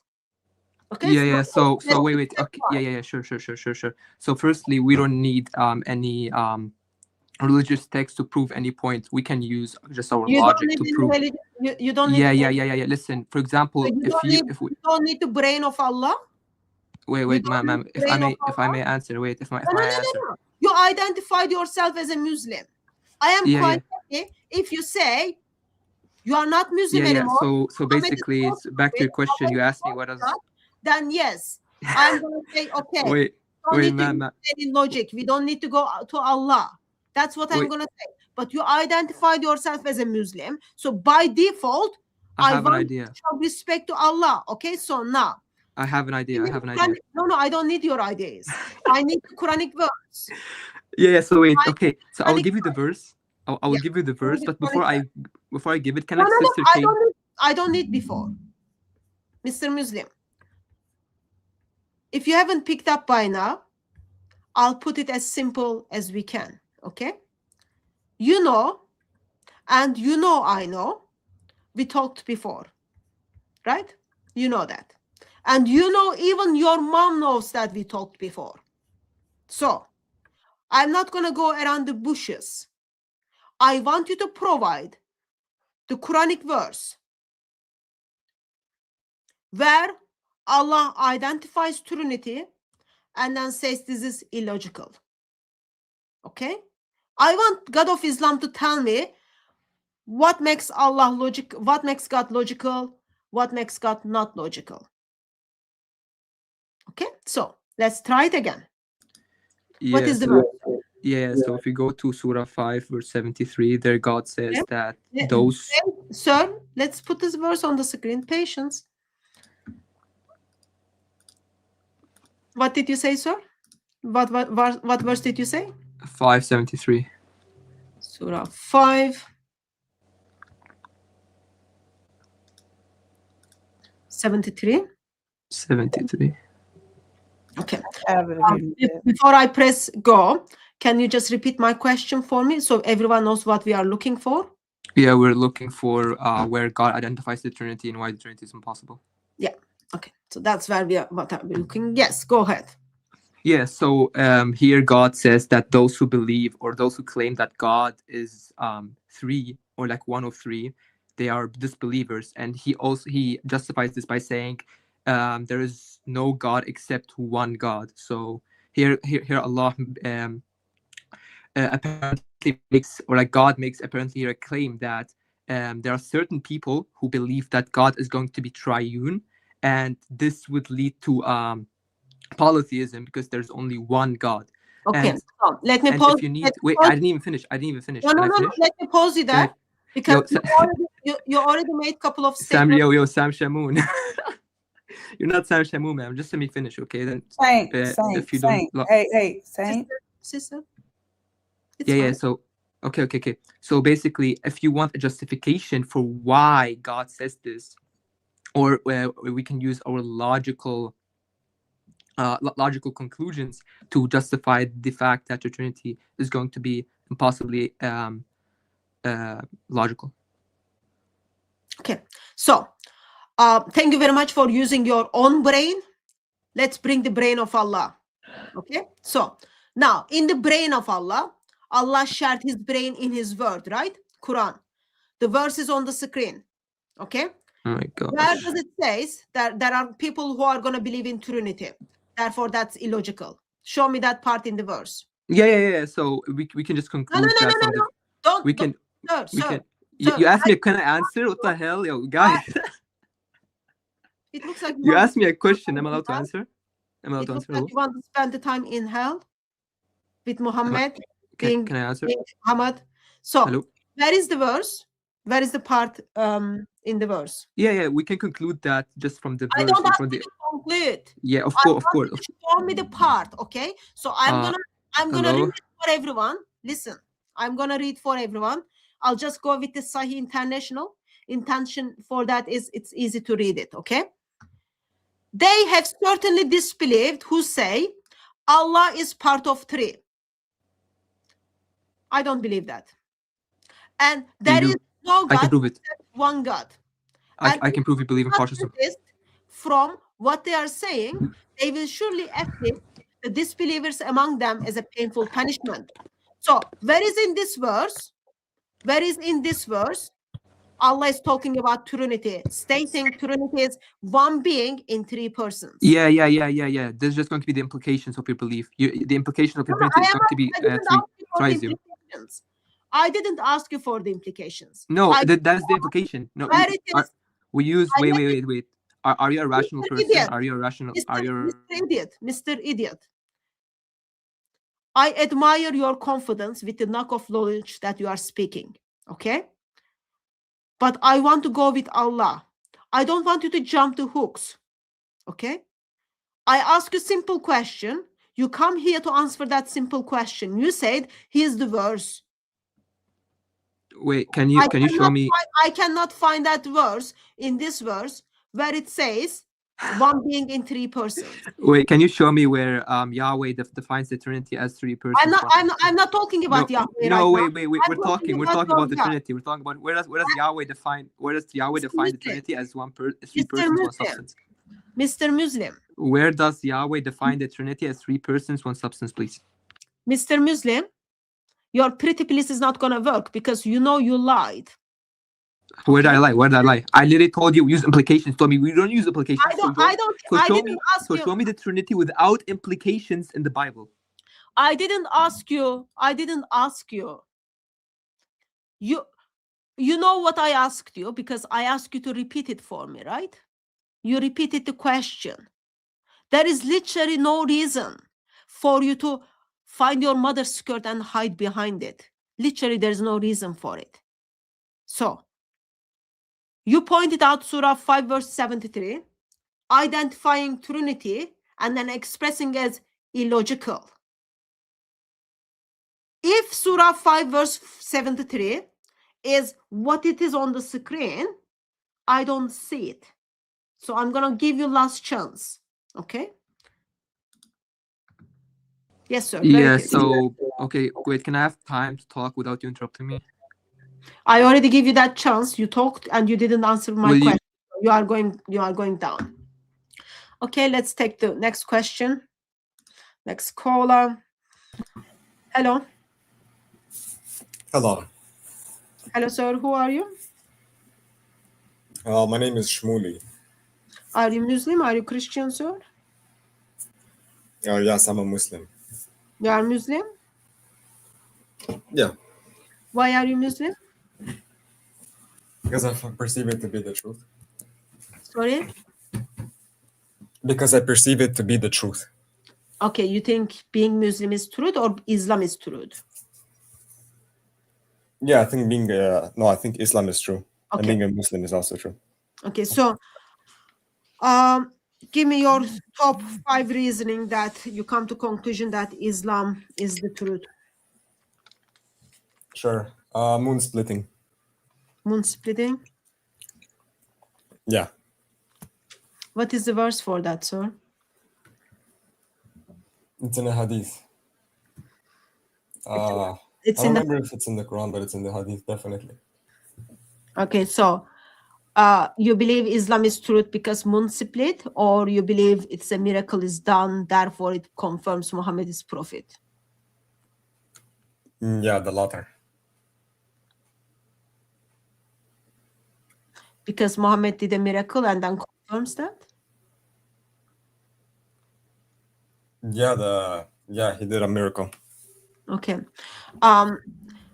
Little bit earlier, we looked at 2 verses in the Quran. It talks about Muhammad didn't do any miracles. So now you are pointing the hadith and then saying Muhammad did miracle and split the moon? What verses say that? You are not aware of the Quranic verses? No. No? Okay, Can you so show me? do you have anything in Islam identifies for Muhammad to be prophet he needs to do miracles? You repeat that? Is there any verse in the Quran? Wait, sorry, my headphones died. 1 second. Okay, repeat that. Do you have any verse in the Quran states that for Muhammad to be prophet he needs to do miracles? I'm not sure. I don't remember many Quran verses. You don't remember many Quran verses? But anyway, yeah. Can I ask you a question though? Are you sure you are Muslim? Yes, I'm sure. Okay. So is the verse Can I ask you a question? Like really quick. I'm just trying to deal with the comments you made it, sir. If you can wait there for a bit. But when do I know when I can ask you a question? After we finish the conversation. Why are you so anxious about it? Didn't we speak before? No, I don't remember speaking to you. Yeah? You don't remember speaking to me? Okay.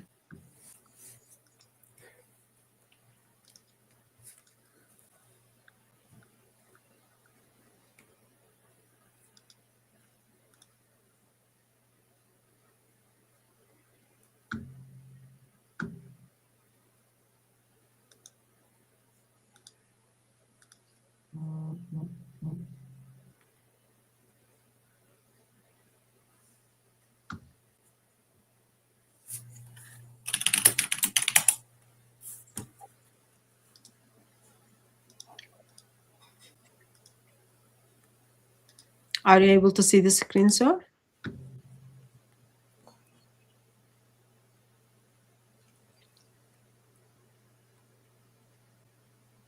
Yeah, I can see it.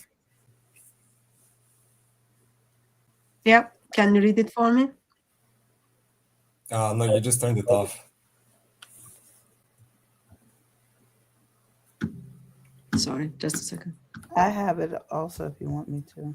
Okay, if you can share it. Yeah, let me try to zoom in. Okay. Sharing it.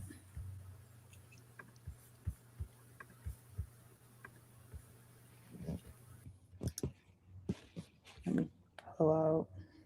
You see it? Go up a little bit. Okay, going up. Right now we are, no, other up. Like right now we are seeing a skeleton. Okay, here you go. Can you see it? Mm-hmm. Okay. Yeah, I can see it. Can you read it for us? They swear by Allah that their strongest oaths, that if a sign came to them, they would surely believe in it. Say, the signs are only with Allah. And what will make you perceive that even if a sign came, they will not believe? So what do you think the verse is saying? I would have to see the tafsirs for my understanding. Also the rest of the surah for context. Okay, I am reading it. It's good that you have no knowledge on very basic of the Quranic verse, and it is good that you don't even understand what is the verse says. But in the clear reading, as I'm understanding, is they are asking Muhammad for sign, and then he says nope. And then Sister K, can you be kind enough and then go to Surah 13, verse 7 too?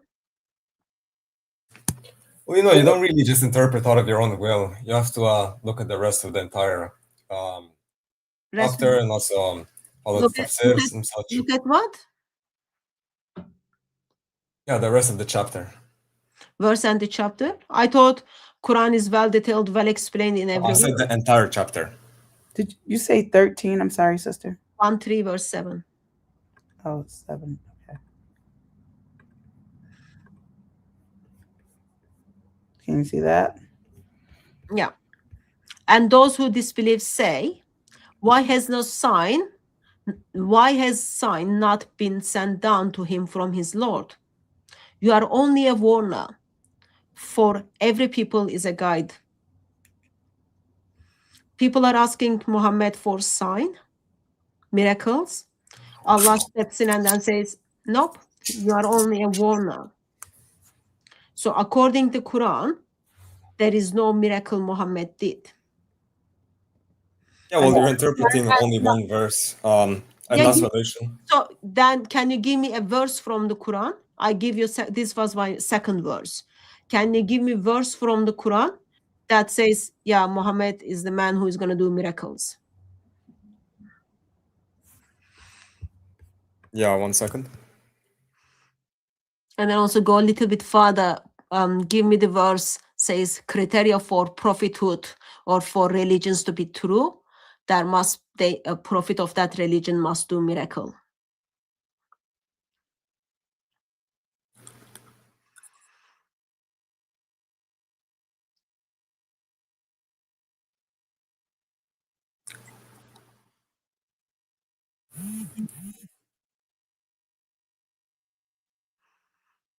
If you are busy, you can call us when you are not busy, sir. It's just like There is long, very long pauses. I've got other All individuals three. backstage. Yeah, well, as I said again, you're just interpreting one verse in isolation. Okay, then give me the verse where it says Muhammad is doing miracle or Muhammad is about to do miracle. Give me that verse because I already gave you 2 verses. If I'm misinterpreting, give me the right interpretation and provide me the verse. That shouldn't be that complicated, right? Even the people who are texting you should be able to give you that verse.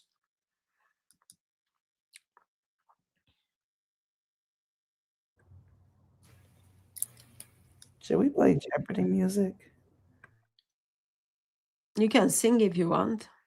I know it's like Waiting. No. You don't do that to the audience. That's torture. Just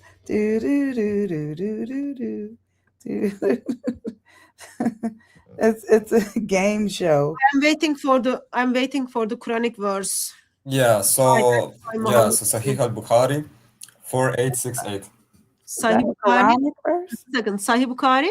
Sahih al 4868. 4868. So, is Sahih Bukhari a chapter in the Quran? Oh, Is Sahih Bukhari a chapter in the Quran? I just said no. Sorry, I didn't hear no part. But I ask you Quranic verse. If Sahih Bukhari is not in the Quran, why are you giving me something called Sahih Bukhari? Yeah, because I also take Sahih al-Bukhari something to be true.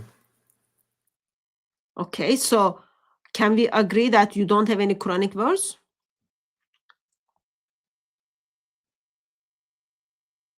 To my knowledge, no.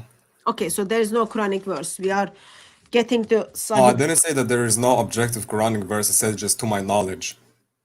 Well, if your knowledge is finding something in Sahih Bukhari and then I give you like, that was very long pause, right? We gave you very kind of time for you to find the verse. You haven't able to find the verse. Can we compromise so far until you come up with the verse? There is no verse in the Quran talks about Muhammad is the prophet who's doing miracle, right? So If you want far, to save time, I can just concede that due to my knowledge, I cannot really okay. So find once you find out that, you can correct us. We will stand corrected. Can you be but I have a question. Can you be kind enough and then put that link in the private chat for the Sahih Bukhari 6886 so I can share on the screen? So you mean in the I private? have it Okay, 1 second. 4868. Mm-hmm. Yes, I just want him to put the link in the private chat. 4868. Yeah, put the link in the private chat. Share on the screen.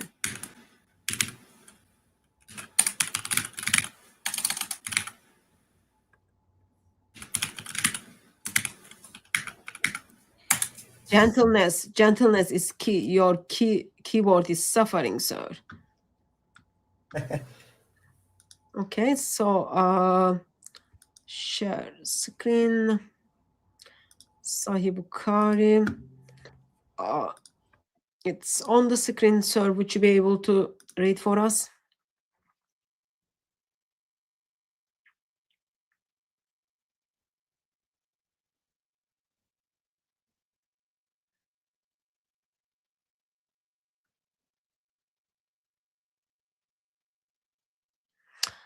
Is it just me or you are silent? Yeah, what's up? You call us once you finish with whoever you are talking about, okay? So the hadith we were shared is on the screen. Simply says, the Muhammad split, cleft asunder into 2 parts. That's what it says. I have a question. If the moon was split into 2 parts, who put it back together again? Or did they just get a brand new one? Like, how did that work? Yeah, with the power of Allah subhanahu wa ta'ala, they put it back together. I But want to this- know the specifics though. I mean, it's funny to see this because you have to go to a hadith So the hadith, you would not say it's Allah's word, right? You wouldn't say that. Oh, it's not. So Allah has no, as far as the Quran is concerned, has no knowledge of Muhammad. Yeah, and as I said before, this is to my extent of knowledge. There might be But again, I know you sources said that, but that you I do also not know about. when you came in, you made the statement that you believe the truth that's in Islam, and because you're a Muslim, you would think that you would know your Quran better than us Christians here, that you would know what your prophet did in the Quran, because that's Allah's words. This comes like 200 something odd years after Muhammad. So people who didn't even eyewitness or anything are getting to tell you what your prophet did. But here's the thing. This is not 200 years later. Who is Bukhari? Who is the author of this book? Yeah, Bukhari was a hadith compiler. Okay, The so people who narrated the hadiths aren't necessarily from 200 years later. Okay, let's examine the hadith on the screen. So, where did Bukhari live? Where did he come from? I don't know. You don't know? Is it somewhere from Mecca? I said I don't know. Do you think, what is the possibility that he's someone from Mecca? Yeah, I said I don't know. So how would I know what's the possibility? Well, it looks like you don't know anything about Islam, right? Okay, so did Mohammed met with Bukhari? No. How do you know that? Because Bukhari lived 200 years later. Bukhari lived 200 years later. Okay, so give me the name of the people whom Bukhari have this information, or name of the book which Bukhari write this from. Not a hadith scientist, so I wouldn't know exactly. So you don't know anything, right? If you don't know anything, how did you come to the conclusion that Islam is the truth? Doesn't make sense to me, sir. Did someone pay you to become a Muslim? Oh. I came here to ask you a question. I don't know why we're talking about things that I have not a lot of knowledge upon. Yeah, that's the thing. The thing is, you have a knowledge to ask me question, but you don't know your own sources. And you just made things up about your own sources. You just went as a Muslim. You just went against. But I want to ask you a question. While Allah says, Muhammad is not there to make miracles, you are telling me he's a Bukhari 200 years later says Muhammad did miracle. And every question I ask you, you simply hide behind the bushes and, oh, I don't know, I don't know, I don't know. So if you don't know anything about your own sources, that you come to conclusion, I am not sure how that qualifies you to ask me any question about my faith, right? Well, you know more about your faith more than I do. Why? I am asking you a question can I speak, about please? Islam. I am asking you a question about Islam, and you can't even answer the question about Islam. How long have you been Can Muslim? I speak? How long have you been Muslim? But can I speak, please? Yeah, Can I speak on my own accord, or is this a dictatorship in your stream? I wouldn't say dictatorship. I'm trying to have conversation, but every question I ask, you are I don't know, I don't know. So I'm asking, do you know? Yeah, do you know that conversations are two-sided? Do you know how long have you been Muslim for? You know that conversations are two-sided? Do you know how long have you been Muslim for? Yeah, I know how long I've been Muslim for. Do you know that how conversations are two-sided? Yeah, so if you answer the question, it will be two-sided. So how long have you been Muslim for? No, because you've been asking me the entire questions. I have only responded. I have not asked you anything. Sir, not two-sided. Sir, can we agree on you don't know who you are? Ma'am, can we agree that I also have the right to ask questions? You don't know anything about your own sources, right? Can we agree on that? You can't hold a proper conversation. Can we agree on that? Sometimes, yeah, you are right on that sometimes. So, you are agreeing with me that you don't know anything about your religion, but you are here to ask a question about other religions? No, the only thing I agree with is that you cannot hold a proper conversation. You don't even know how you come to conclusion that Islam is true. Because your foundation was Mohammed split the moon. And you are not talking about Aisha's moon. You are talking about like physical moon on the sky. And you provide me nothing.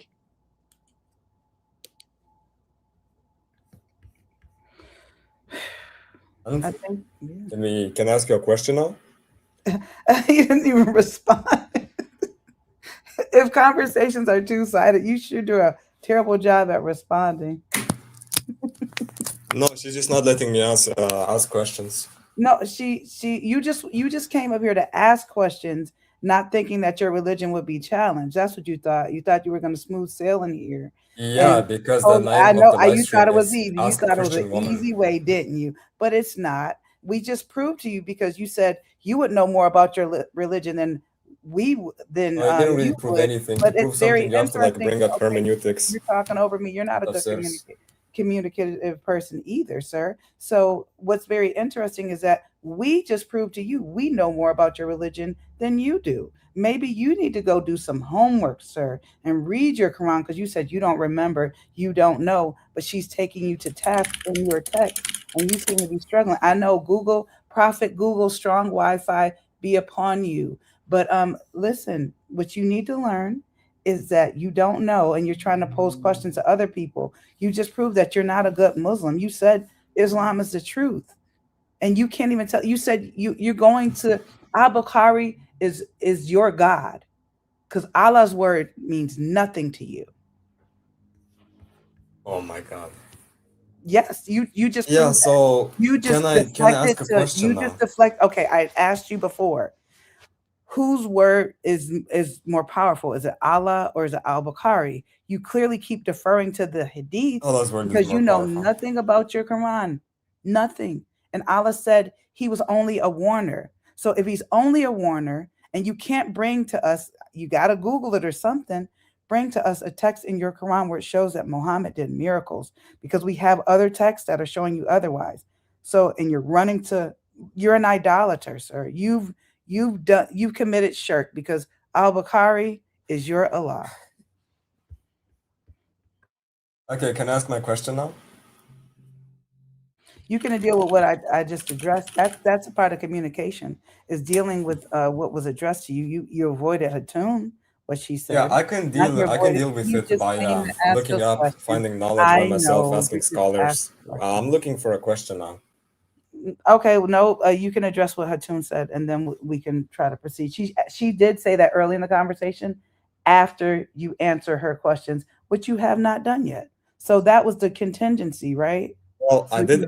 you failed to do that I have a lack of knowledge. Okay, well then come back next week with knowledge. Yeah, well, now that I've answered your questions with a valid You answer, didn't answer the question. Knowledge. Can I ask a question? Listen, if I say, hey, if you do your homework, ask a question? You can play your video games. If you don't do your homework, you don't get to play video games. So come back, go to your imam and ask him. You're not even like letting me ask a question. You're not even defending your religion right now. You want me to defend my religion, but you're not defending your religion. Like, what is this stuff for? Sir, listen. Like, I have a question about Christianity. If you like manage to point out, like answer me correctly, you know. She would answer Maybe I'll turn Christian. You know, who knows? After sir, people like you. I pray that God does change your heart. But when you guys make those statements, you're just trying to manipulate and get your way. I understand Mohammed was into witchcraft. We're not into witchcraft because that's what our Bible calls manipulation. So I need for you to, when you come back, write down the questions that she asked you. Just simply put, hey, Imam, can you show me in the Quran? Because I want to be able to rely on Allah's words, because I know those are the very words that proceeded from his mouth. And I want to know, where is Muhammad's miracles in the Quran? Because I want to be able to show these filthy unbelievers that they will take the Shahada and they will turn to the Kaaba and change their ways. You never know. Maybe I might become a Muslim, as you just said. But hey, she said, can I ask a question now? No. When can I do that? There's your answer. You asked the question. You just asked the question. We just gave you the answer. Okay, nice. So the name of the live stream is Ask Christian Woman, but I cannot ask a Christian Oh, woman. he's such a Like this, this is so clickbait. Hatun, The entire live stream is just clickbait. I sprained my toenail, Hatun. You won't let me ask a question.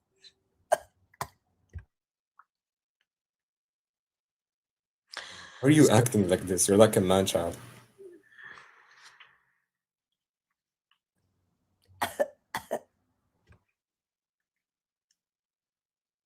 Sir, can you acknowledge that?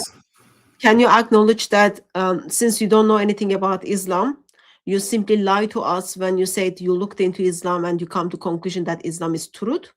Can you acknowledge that so we can take your question?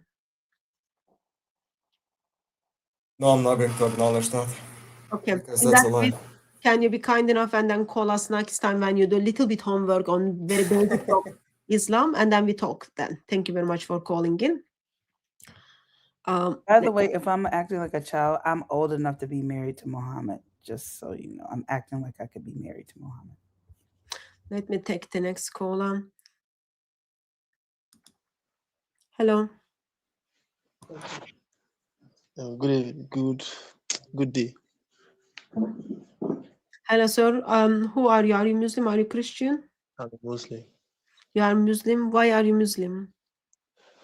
Okay, before I say why I'm a Muslim, can I just make something clear? No, I just want to know why are you Muslim right now. Okay, let me just make something And, clear. and Because no. Let's figure out why are you Muslim now, and then you can make the things clear. I don't know what is muddy right now needs to be cleared. So far, all I want to know is why are you Muslim? so like the last guy said, the show is supposed to be Ask Christian Women, but we cannot ask any question to you guys. You can ask the question, but we just want to know why are you Muslim? Okay, if I tell you why I'm a Muslim, am I going to ask my question?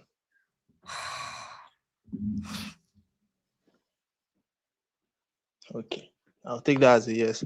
So the reason why I'm a Muslim because I was born a Muslim. I was born Muslim. I am not Muslim anymore Yes. because I've got brain now. So Okay, why you are didn't have brain before. reasons? Come on, like make your best So you case. didn't have brain before. You can I've never heard a human being without a brain.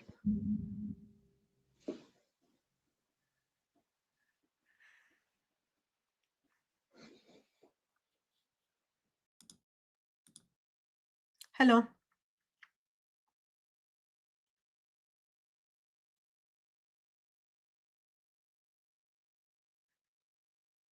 That makes Islam wrong. Sorry? So that's why I'm a Muslim. Say that again. I missed that. Say that again. I say I can't find any reason that proves that Islam is wrong. You don't find So any can I reason ask my proof Islam is wrong? Yes. So can I ask my question? Do you think having sex with a child is okay? Good thing? There is nothing wrong with that? I don't think it's right. You don't think it's But right? It depends. Depends It on depends. what? It depends on what? It depends on why and when the okay, let me just make it clear. You are talking about the prophet's marriage to Aisha, right? I didn't mention Aisha. You said you find nothing wrong in Islam. I just ask a question.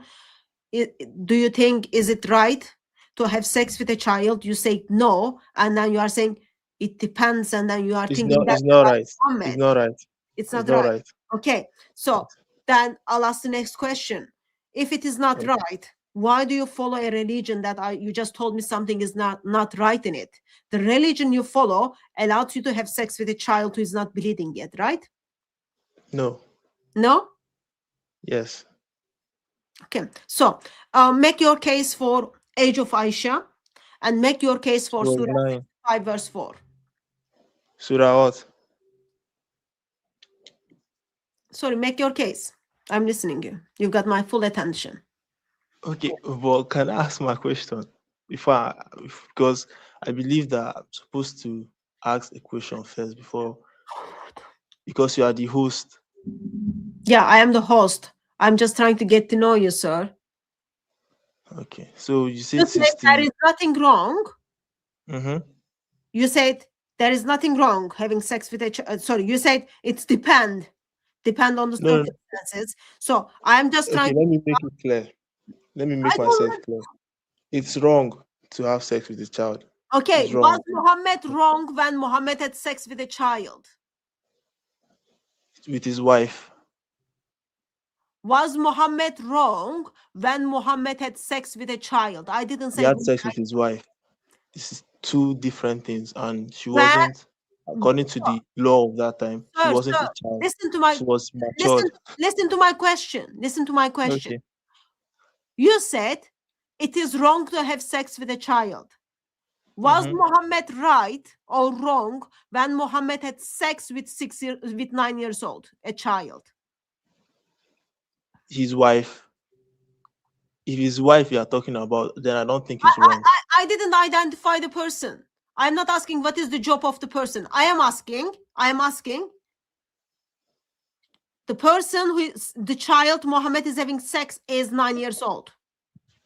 I am saying, is that did Muhammad do right or wrong? That's all I'm asking. Since we don't know the person, and I didn't hear any hadith on the prophet having sex with a 9-year-old girl other than his wife. Okay, Then I'm telling you, okay, so his wife, how old was his yes, wife? The one you are kind of in the question right now. How old was she she? was 9 years She was when they 9. consummated the So marriage. Muhammad Yes. had sex with 9 years old. Mm-hmm. Okay, was that right or wrong? It was right It was right. because she was his wife. She was at the age of maturity according to the law of that time. To the law at that time. So you told me having sex with a child is wrong, but now your It's wrong. prophet did it, it's right. Okay, so She was she was 9. matured. You, Was you just matured. okay, bring me your evidence for that. What is the sign of Okay. maturity? Tell me. In where? Let me give you. Let's see. Let's go to the. So we are going to justify. People Mhm. watch this very carefully. Mr. Muslim is going to justify why it is all right to have sex with 9 years old while you are in your 50s. Yeah. So show us she was mature enough. She was at that when they consummated the Just marriage. give me the She was reference. Show me. She was menstruating. Funny. So if a woman Where does it say she menstruating, was she's bleeding? ready for marriage and she's ready for sex.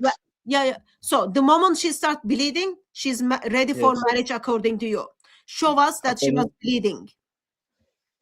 Sister Yes. Sister K, I know you've got a little bit medical background.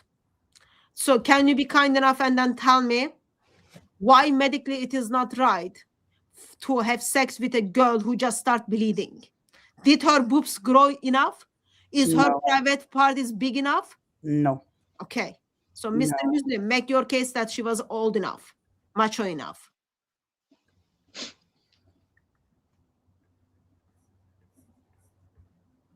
Where is your case coming from? Saudi or somewhere? Kind of give us your case. From the Quran, or where should I get? Because what I've I ask you the seen from question, history.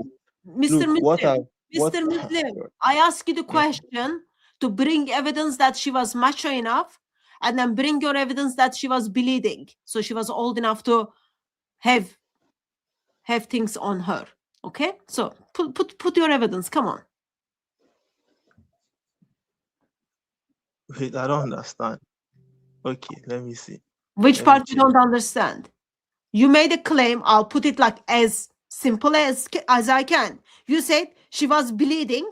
I want you to bring the evidence that she was bleeding. You said she was mature enough. I want you to bring you the evidence that she was mature enough. That's all I'm asking. 2 evidence. You started conversation with it is wrong, and now you are justifying it. I am worried about kids.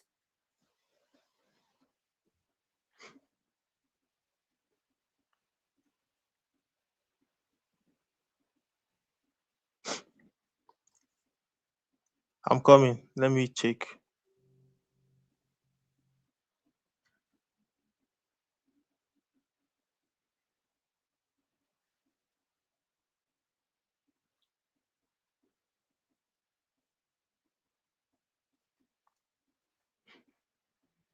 Don't be angry. I'm taking so much time. So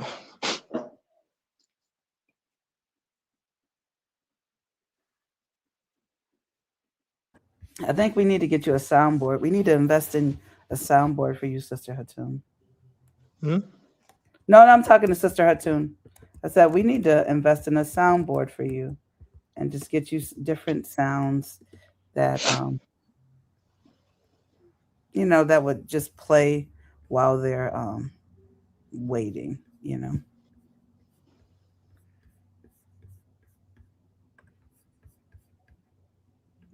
twiddling your thumbs.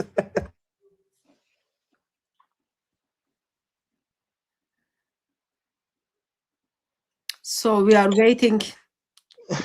We are waiting to find the. You are not sorry. We know you are not sorry, but we are waiting for you to provide a hadith for us that Aisha was bleeding when Muhammad married her, and we want you to provide a hadith for us that if she wasn't bleeding, he wouldn't have Yeah, married no. her. I don't do if. I don't need if. I need reference because right now I am so concerned for the kids out there.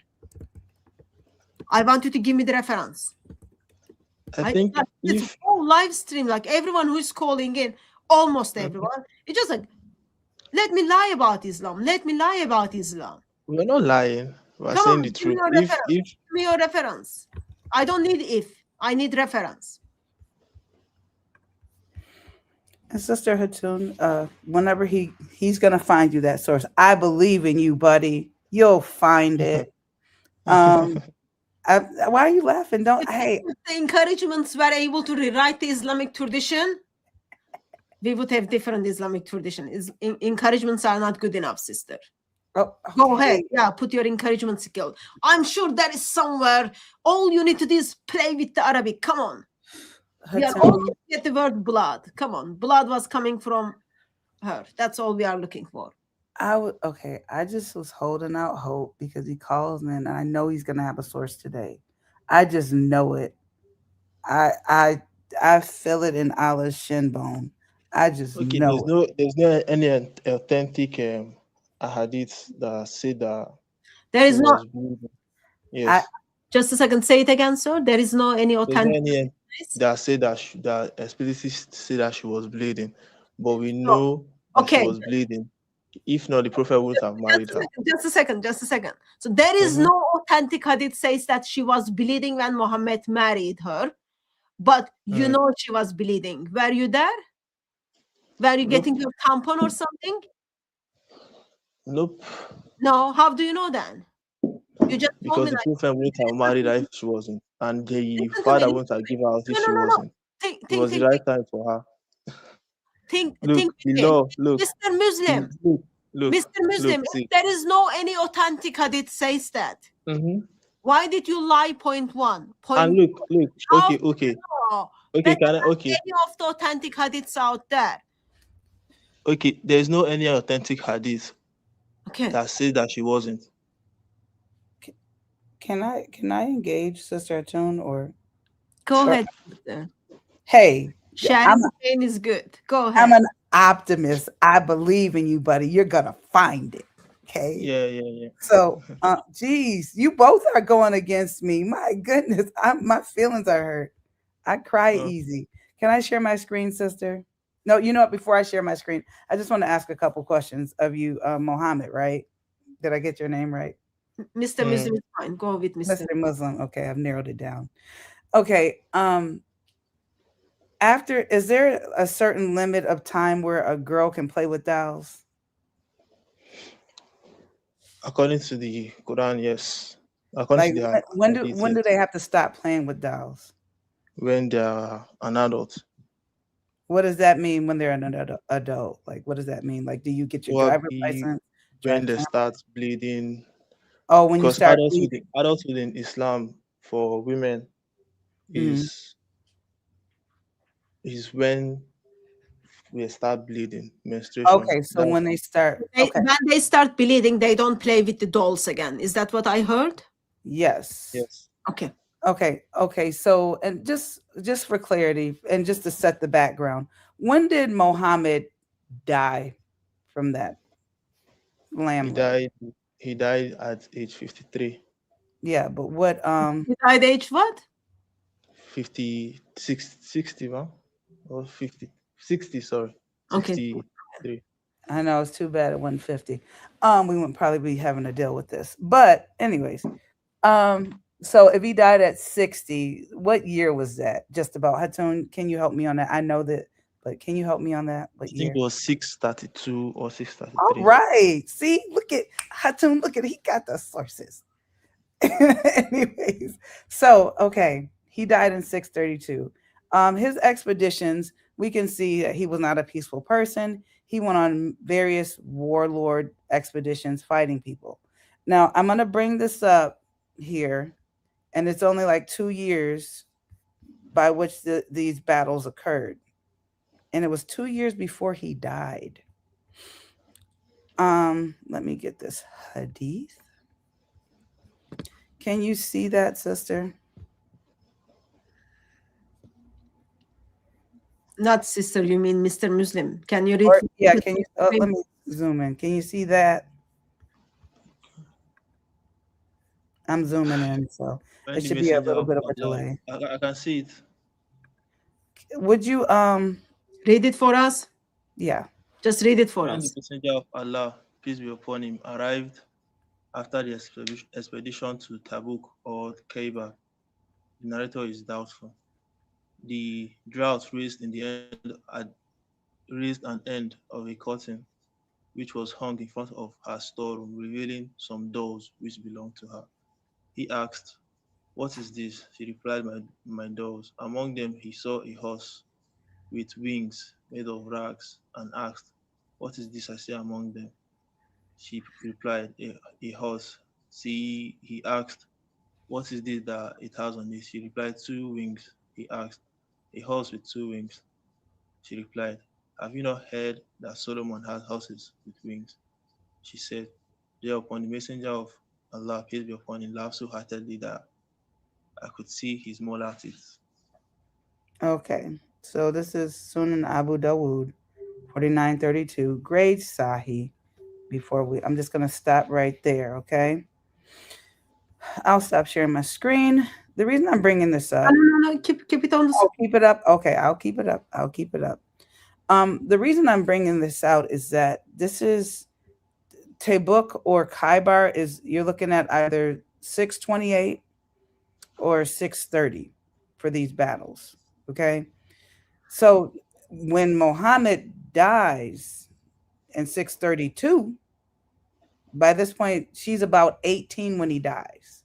So that means she's 16. She's still playing with dolls. You just said, Mr. Muslim, that they can play with dolls while they're still without a menstrual cycle. So she's still playing with dolls at this point. She already testified in the hadiths that he consummated her marriage with her when she was 9. So it didn't require that she be on her menstrual cycle. It was just the simple fact that he wanted her, and Allah sent her, and like he delivered her in a dream, according to what the sources say. So this is not about her being on her menstrual cycle. She's a woman. And what you must understand, sir, all these scientific miracles, Allah forgets the child development. Just because you get your period, you're not fully developed. It takes years. But I just wanted to point that out here.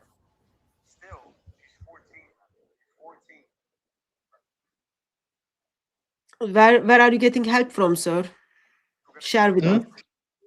Where are you getting help? Where am I getting help from? Yeah, we can hear it. Oh, I was listening to something. Why didn't you want to listen, Sister K? I was listening to her. You just said you were listening to something else. We were hearing there was background noise. Okay, so Sister K was talking to me. Sister K asked very basic question. Okay, you said when the girl start bleeding, she doesn't play with the dolls. Okay. Oh yes. Yes. Why is she playing with the dolls when she's late teens? Well, Is she not bleeding yet? probably because she was bleeding. She was about 15 years, so she She's was way about past. 15. She's about 15 years Yes. and she's still playing with the dolls. But according to your logic, she's not bleeding yet. You said if you No. start bleeding, you don't play with the dolls. Well, I believe it was permitted for her. I'll be permitted for her to. Say it again. I didn't get what you are saying. I believe it was permitted for her. It was permitted for her. Yes. Like you can bleed and you can play with the dolls. I don't know why you think it's funny. You are laughing. Like That's seriously. because you're funny. Funny. Man in his 50s climbed the top of a child for days after days, months after months, years after years, and you think it's funny. You are laughing. I don't think it. I think when it's wrong because from Your I've prophet seen did something wrong, right? no, because if look, if you are saying that the prophet did something wrong by marrying Aisha at that age, then you are saying that in history, let's say apart from people that existed from 100 years ago, you are I saying am that people from sir. before that time, all of them are either I don't have pedophiles or a right pedophile to sympathizers or listen to me. Listen to me. and pedophilia endorsers. Listen to me. Yes, your prophet is pedophilia. I don't want to insult the ones who are in prison because your prophet got a free pass. So, listen to me. Mm-hmm. It is not funny. Point number one. Point number two. You've got to pull yourself together and then deal with this issue. Your prophet abused a girl, abused a child for decades. Okay? It is wrong. Don't come to the live stream and then say, oh, I couldn't find anything wrong in Islam. You just told us the moment you start bleeding, you cannot play with the dolls according to your criteria. And now, mother of the believers is playing with the dolls. She's in her late teens. You see the problem? You see the abuse Mohammed put Aisha through? You see he produced people like you who think they can laugh at it?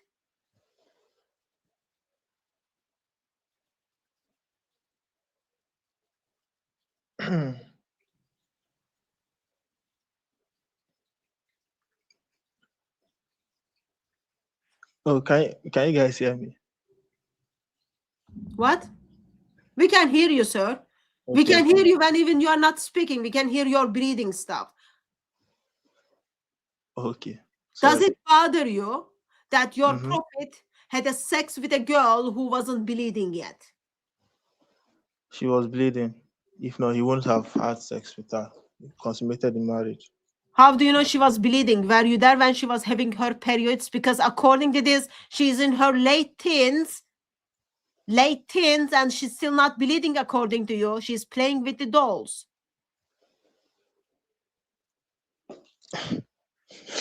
It's not funny, seriously. How many times did you buy tampon for Aisha? Hmm? Okay. How many times did you buy tampon for mother of the believers Aisha? Unfortunately, there was no. I'm not sure if there were tampons at that time. Okay, so Those did you during personally those days. bought anything for her when she was Hmm? bleeding? If a woman is bleeding, probably she will tell her mom. I think that's the first person she will tell. Oh, her mom Then, wasn't around. Her mom wasn't around. So stop being stupid now. okay, she will tell her Does elder it sister. bother you? Does it I, bother? I'm just Listen to me. I'm just saying that if she will probably tell her mom, probably. Does I'm not saying she told. listen to I'm me, not talking about Aisha. I'm talking about women in general. Mr. Muslim. When you started bleeding, who did you tell? Mr. Muslim. Aisha didn't have her mother. I don't even know if Aisha ever got bleed from the damage she went through for decades. Okay? So now, Because you now, look, you does it are the bother one saying that she was Listen to damaged. me. She's Listen to me. saying that she was fine with it. Listen, So when did she I say she don't was understand fine? where you're coming from. When did she say she was fine? 54 years old man was climbing her climbing top of her day after day. Throughout Point number all 2. the ahadith. Does it, Throughout the seriously, ahadith. does it bother you as a man to know your prophet had a sex with a child who wasn't bleeding yet? It doesn't Does it bother me bother because you? she was It doesn't bleeding. bother you. Because she was bleeding and she was Give me the matured at that reference time. for that. The Give me law at reference. that time, oh God. So when someone is mature enough, they don't kind of think this horse is real horse, right? When someone is mature enough, they don't go around and then play with the dolls. So you're People mature still enough play to with be not dolls. working. If you tell me yes, it does bother you, what Mohammed did, it is disgusting, we can move on. But you are trying to defend this undefendable. And you think it's funny, you are laughing, seriously. This is what Islam does to mankind. Look, as a Muslim and as a human being, I'm against pedophilia. I've seen people. Do you think what Mohammed did to identify as pedo- a pedophilia today? No. No? What is pedophilia?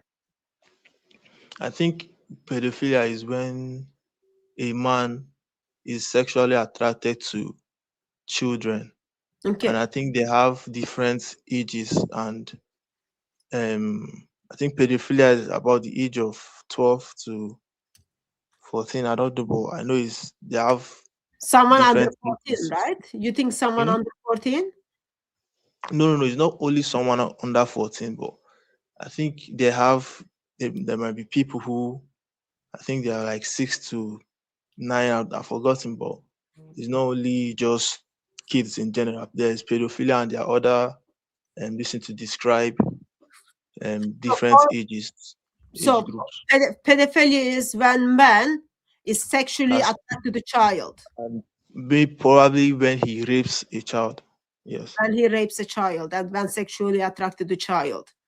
I am listening to you. I'm just like, you are talking about your prophet. Would you be kind enough and then tell us that your prophet is pedophilia? No, why would I lie against the prophet? Why do you because think he wasn't? he just fit with the description you put forward for me. You can't even say this bothers you. It doesn't bother me because it's not wrong.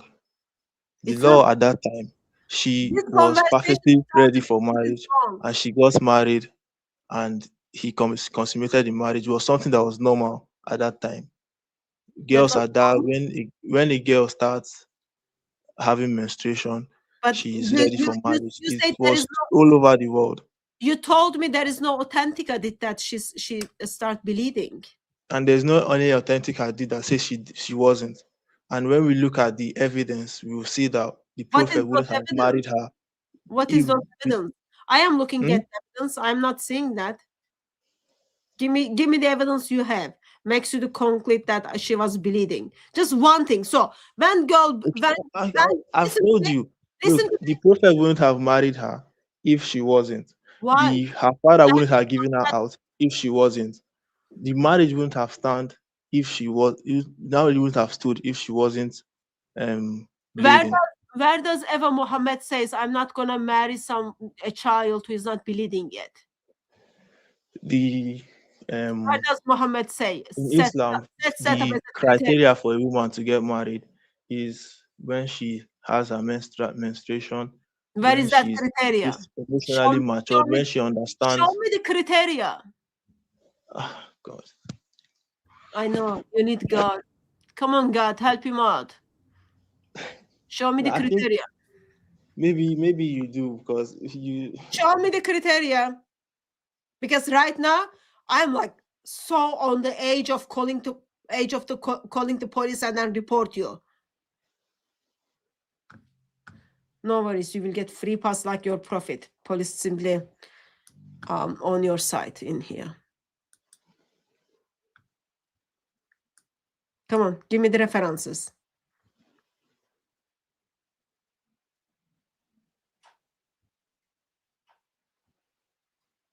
This is what Islam offers people. See? People are calling in to make the best case for Islam. This is a simple question. This is the answer to the simple question why you are Muslim. Come on, sir. Give us the reference.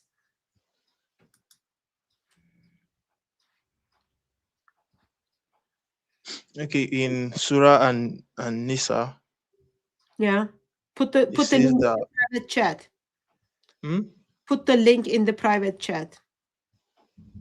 I'm using another phone to search for the verse. I think you have your Quran. You have your website there. I've You got just go to Qurans, I don't Surah know. 4, Surah 4 verse 6. Surah 4 verse 6 supposed to tell us that you can't marry with the girl who is not bleeding yet. Hmm? So Surah 4 verse, what did you say? I'm saying that I'm telling you Surah 4 verse 6. Surah 4 verse 6. Just a second. Yes. Surah 4 verse 6. Read it for me. It says, test the orphans until they reach marriageable age. Then if you perceive in them sound judgment, release their property to them. So what this verse is saying is that from the Word. tafsir, Why are you so afraid the word of Allah? Just read it for us. I Read just whole read it. verse. No, you just read it until here. Read whole verse.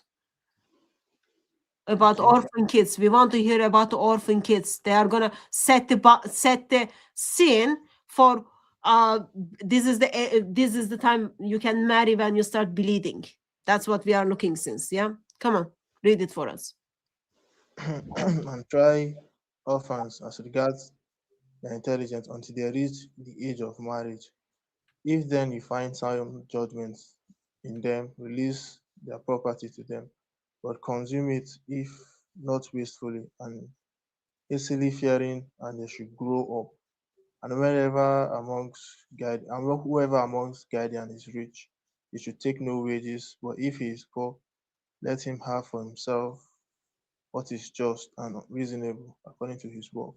And when you release their property to them, take weakness in their presence, and Allah is all sufficient in taking account. So from the tafsir of these verses, when they reach marriageable age. Now, when they reach marriageable age is when they are physically matured, which is when they start puberty. Therefore, menstruation equals to right age for marriage for a woman. I don't know how you come to that conclusion. Well, maybe that's what I'm telling you. I'm just explaining it to you. I know you are telling me that. I am asking how did you come to that conclusion? That's how the verse has been interpreted By whom? by the scholars of tafsir. By the scholars of tafsir? Which one? Is it this one? Would you say Allah is good scholar? Allah is Not not a scholar. Not funny, Allah not is God. funny. Would you say Allah is one of the best of the scholars? Allah is God. He's not a scholar. Allah is God, not a scholar. Yeah, I know he doesn't have a brain, right? Read this one for me. So your God doesn't have a brain. Read this verse for me. So your God doesn't have a brain. Read this verse for me. Okay. And those of your women as have passed the age of monthly courses for them, the Ida, prescribed period. If you doubt about their periods, it's 3 months. And for those who have no courses, they are still immature. Their Ida prescribed period is 3 months. Likewise, except in case of death. And for those who are pregnant, whether they are divorced or their husbands are dead, their Ida prescribed period is until they deliver their burdens. And whosoever fears Allah and keeps his duty to him, he will make matter easy for him. So what is Ida time? What is that time? Prescribed periods. What is that? Prescribed period. Like, is it after I have cup of tea, I need to wait? What is that time? What is prescribed period for what? Let me see. Surah 65 by 4. Come, let me check. I'm trying to figure out what is Ida time. So is that like after you have cup of coffee, you just wait a little bit, or after you, is the time before you have your next prayer, you wait a little bit? So we are trying to find out what is Ida.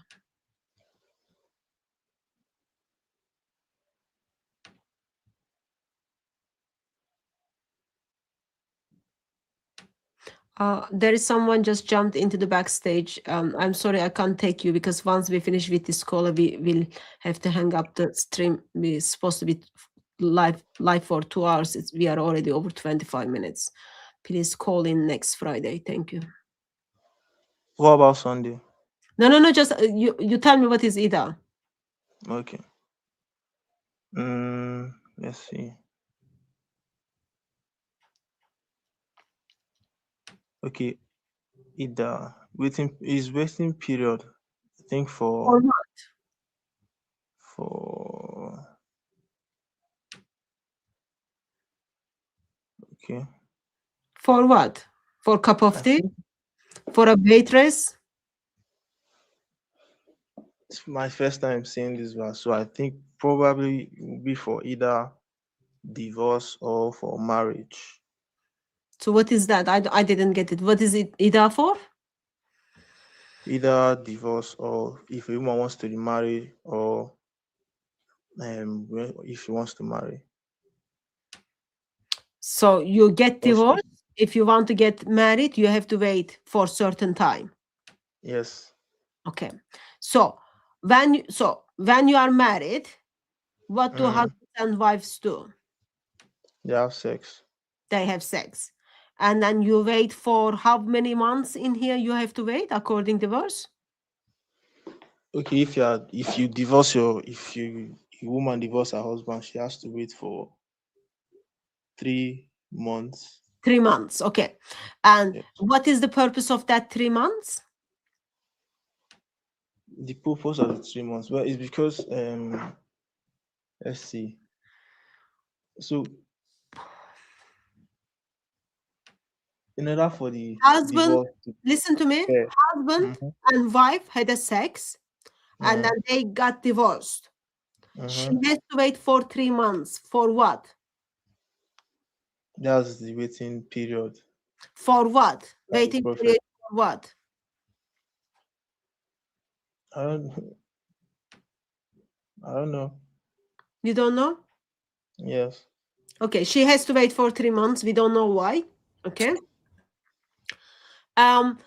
So tell me, okay.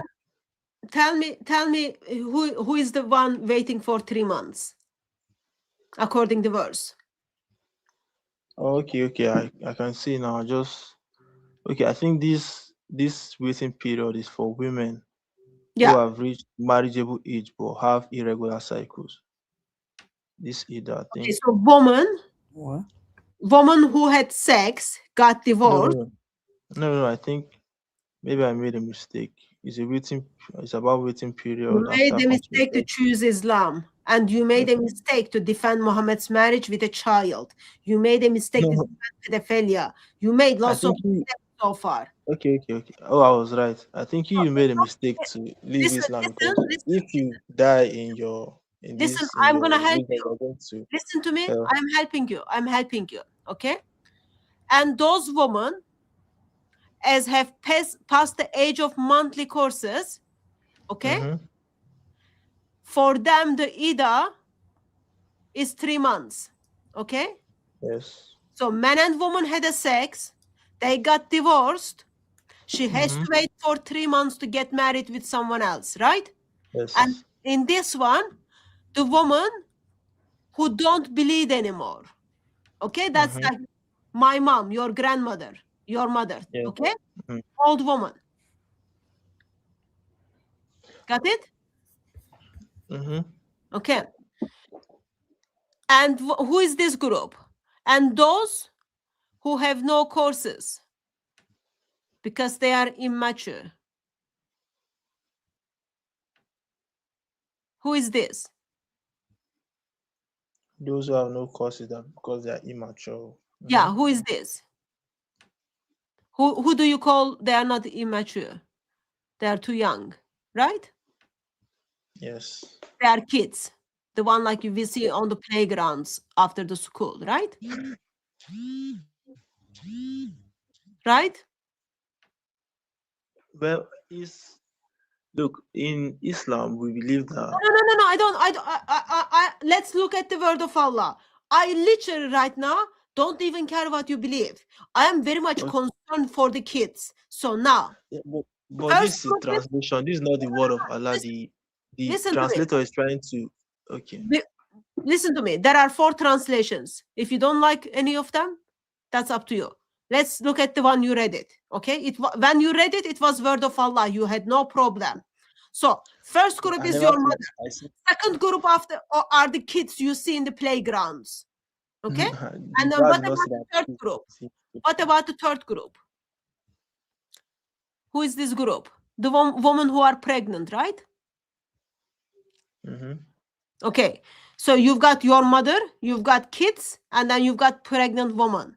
You need to give them 3 months after the divorce for them to go and get remarried, right? Okay. I Okay. get it now. See, this verse, is talking about it's not talking about age limits or puberty.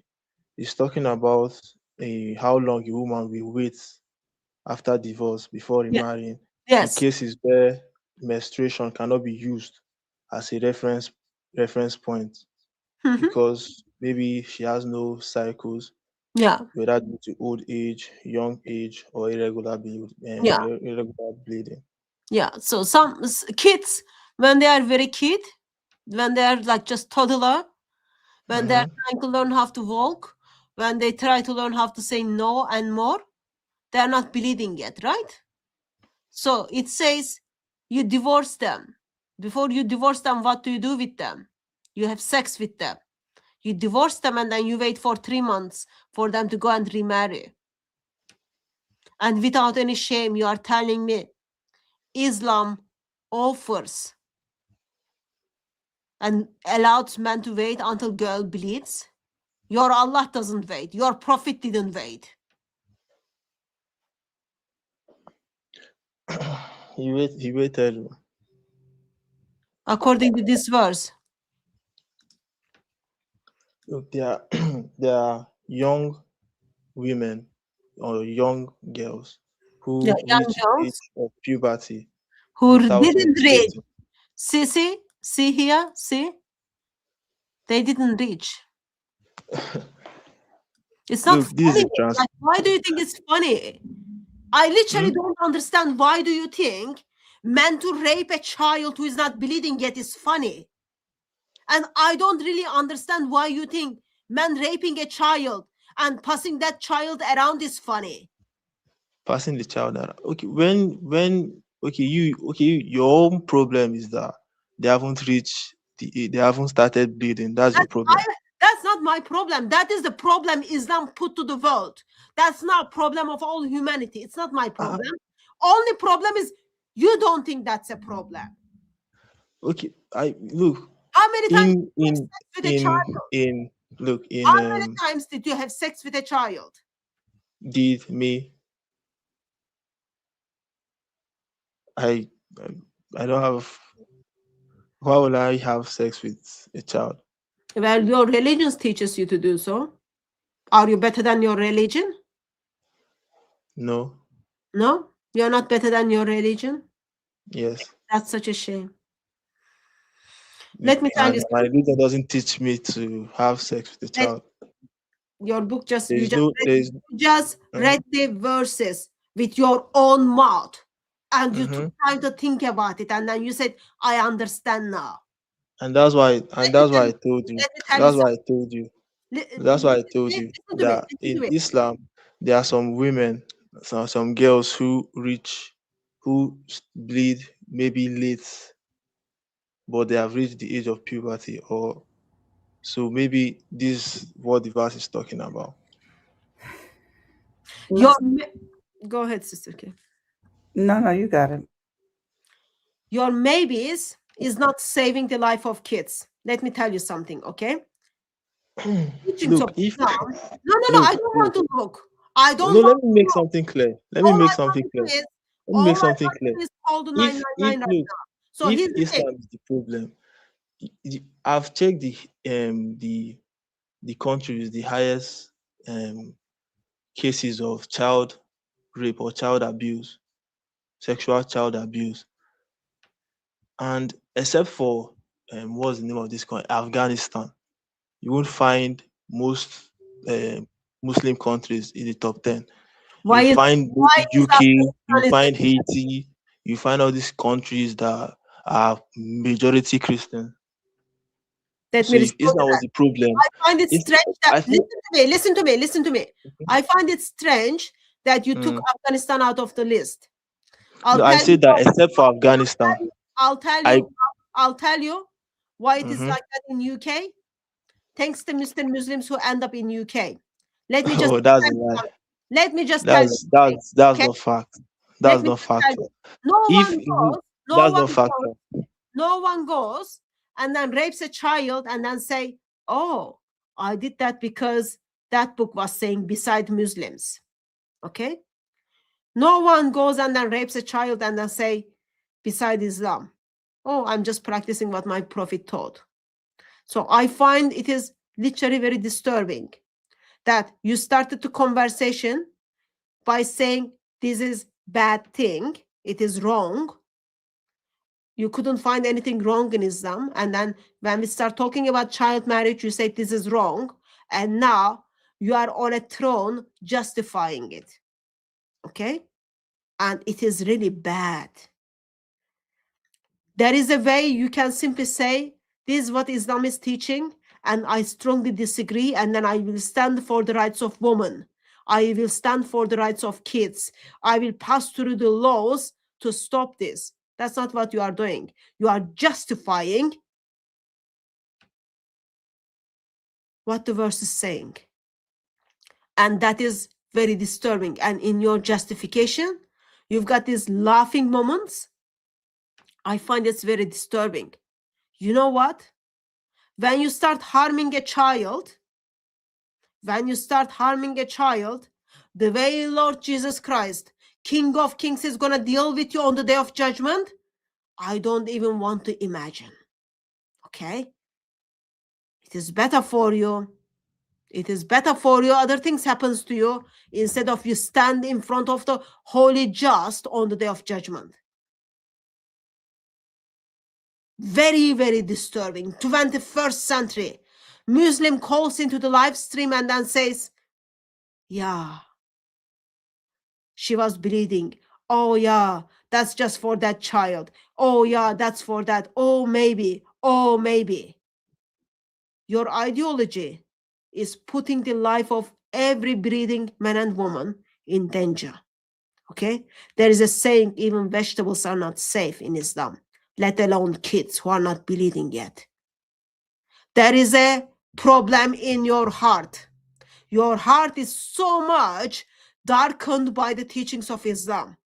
And I hope and pray that one day you will get on your knees, repent and turn to Lord Jesus Christ. Because your judgment is going to be so horrible. Not only you are defending this, by laughing at it, you are coming alongside of this crime. Very, very disturbing. But on the other hand, I know this is what Islam does. This is what Islam does to men and women. Go and check this thing, sir, and then call back next week once you change your mind, okay? Okay, but at least can I ask my question? No. You can't ask your question now because you are pedophilia defender and you think it's okay. So I'm you not don't get I'm to ask not defending questions. anything. If you I only stated the reason. You asked me a question and I answered it. You don't like my answer, that's fine. But I answered your question. Now the agreement we made was you asked I me didn't make any that agreement with the Muslim, pedophilia I defender. answer and I asked you my own Listen question, to me. Listen to which me. you are running away I from the didn't question make because You guys can't answer anything about your religion, the religion you believe, and the God you talk about. You can't answer if they ask you. If I ask you a reasonable question about him, you know nothing. So that's why you don't want people to come on your life to ask questions. You Thank only you. just say, "Oh yes, Islam is bad. Why are you a Muslim?" You bring hadith and say, this is wrong. This is wrong." Look, can I ask my question? No. Okay. Okay. Thank you very much for calling in, sir. Bye, Aisha. Okay, we are like already 40 minutes over time. Sister K, just get ready. I'm gonna ask you to do summary, but before that, you've got marriage proposal. Person clearly doesn't even think it's important whether you are married or not, married or single. They're proposing to marry you. Okay. Okay. Moving on. Thank you very much for your. All right. What do you think Romans 16 verse 7 says of Junior, an apostle? I don't know. What is it that you want me to think about it?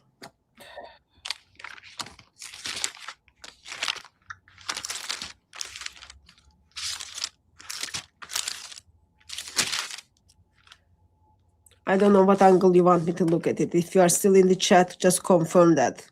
So the verse says, "Greet Andrenius and Junius, my relatives who have been in prison with me. They are outstanding among the apostles, and they were in Christ before I was." So according to the verse, yes, they are apostles. I don't know what is it you are asking. Sorry, I didn't take your question earlier to get the clarification. Look into Hadith al-Suyuti 6,395, ladies. Okay, you can look at it. Not sure what it is gonna point out, but I'll take the screenshot so we get to look at it. Islam had about 1,400 years to defend, but they acted like RCC and killed them all. What does RCC stands for? Roman Catholic Church. Well, Muslims are still fighting with one another to figure out what they need to defend. They can't even agree on Tawhid. They can't even agree on very basics. Unbankable Book of Daniel. I agree. We were talking about the prophecies song, I believe. Okay. Pray for the people of Iran. Yes, that's something important. Get on your knees and pray for the people of Iran. Mm-hmm. I'm keeping eye on what's happening there. Sister K, someone wants to email you Nazarene Archaeology.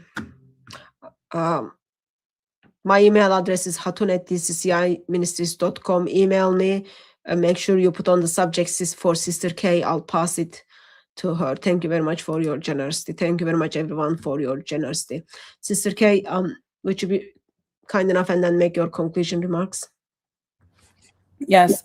In conclusion, Muslims have proved time and time again they are okay with critiquing Christianity, coming at Christianity, posing questions.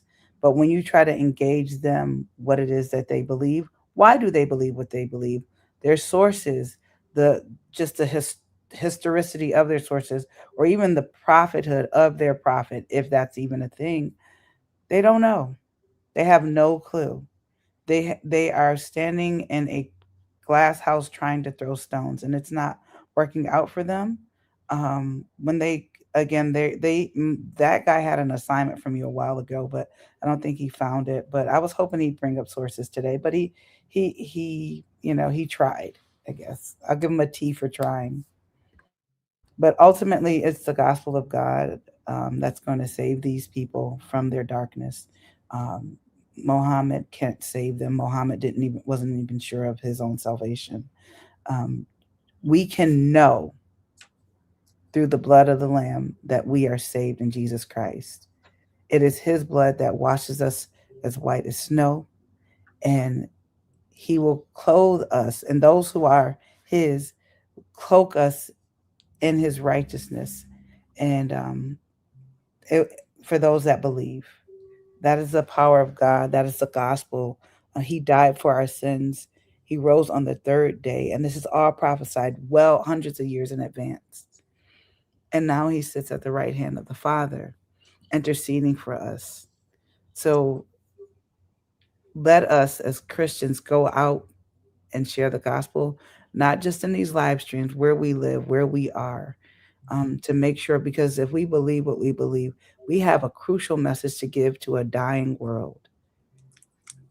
And keep the Christians that are being persecuted, the countries that are falling, the leaderships that have been taken out of place. Pray for those countries. And honestly, if these are opportunities for the gospel to go forth, what we see is not a surprise to us. Let us not be shaken as man is shaken when we see these things happening. We know what our Lord has told us in the scriptures. Let us not be troubled, and let us find our solace and our peace in the gospel message, in the scriptures, and to encourage one another toward doing good works. And that is it. That is all I have, sister. Sister Kay, thank you very much for joining me, and thank you very much everyone who joined us in the chat. By God's grace, we will see you on another live stream. Until I see you, may Christ crucified silent you with his love. And also do pray for everyone who called in and everyone who spoke to them, so that we see people are not only repenting, but also they are going this against dark ideologies. So God bless you all until we see you again.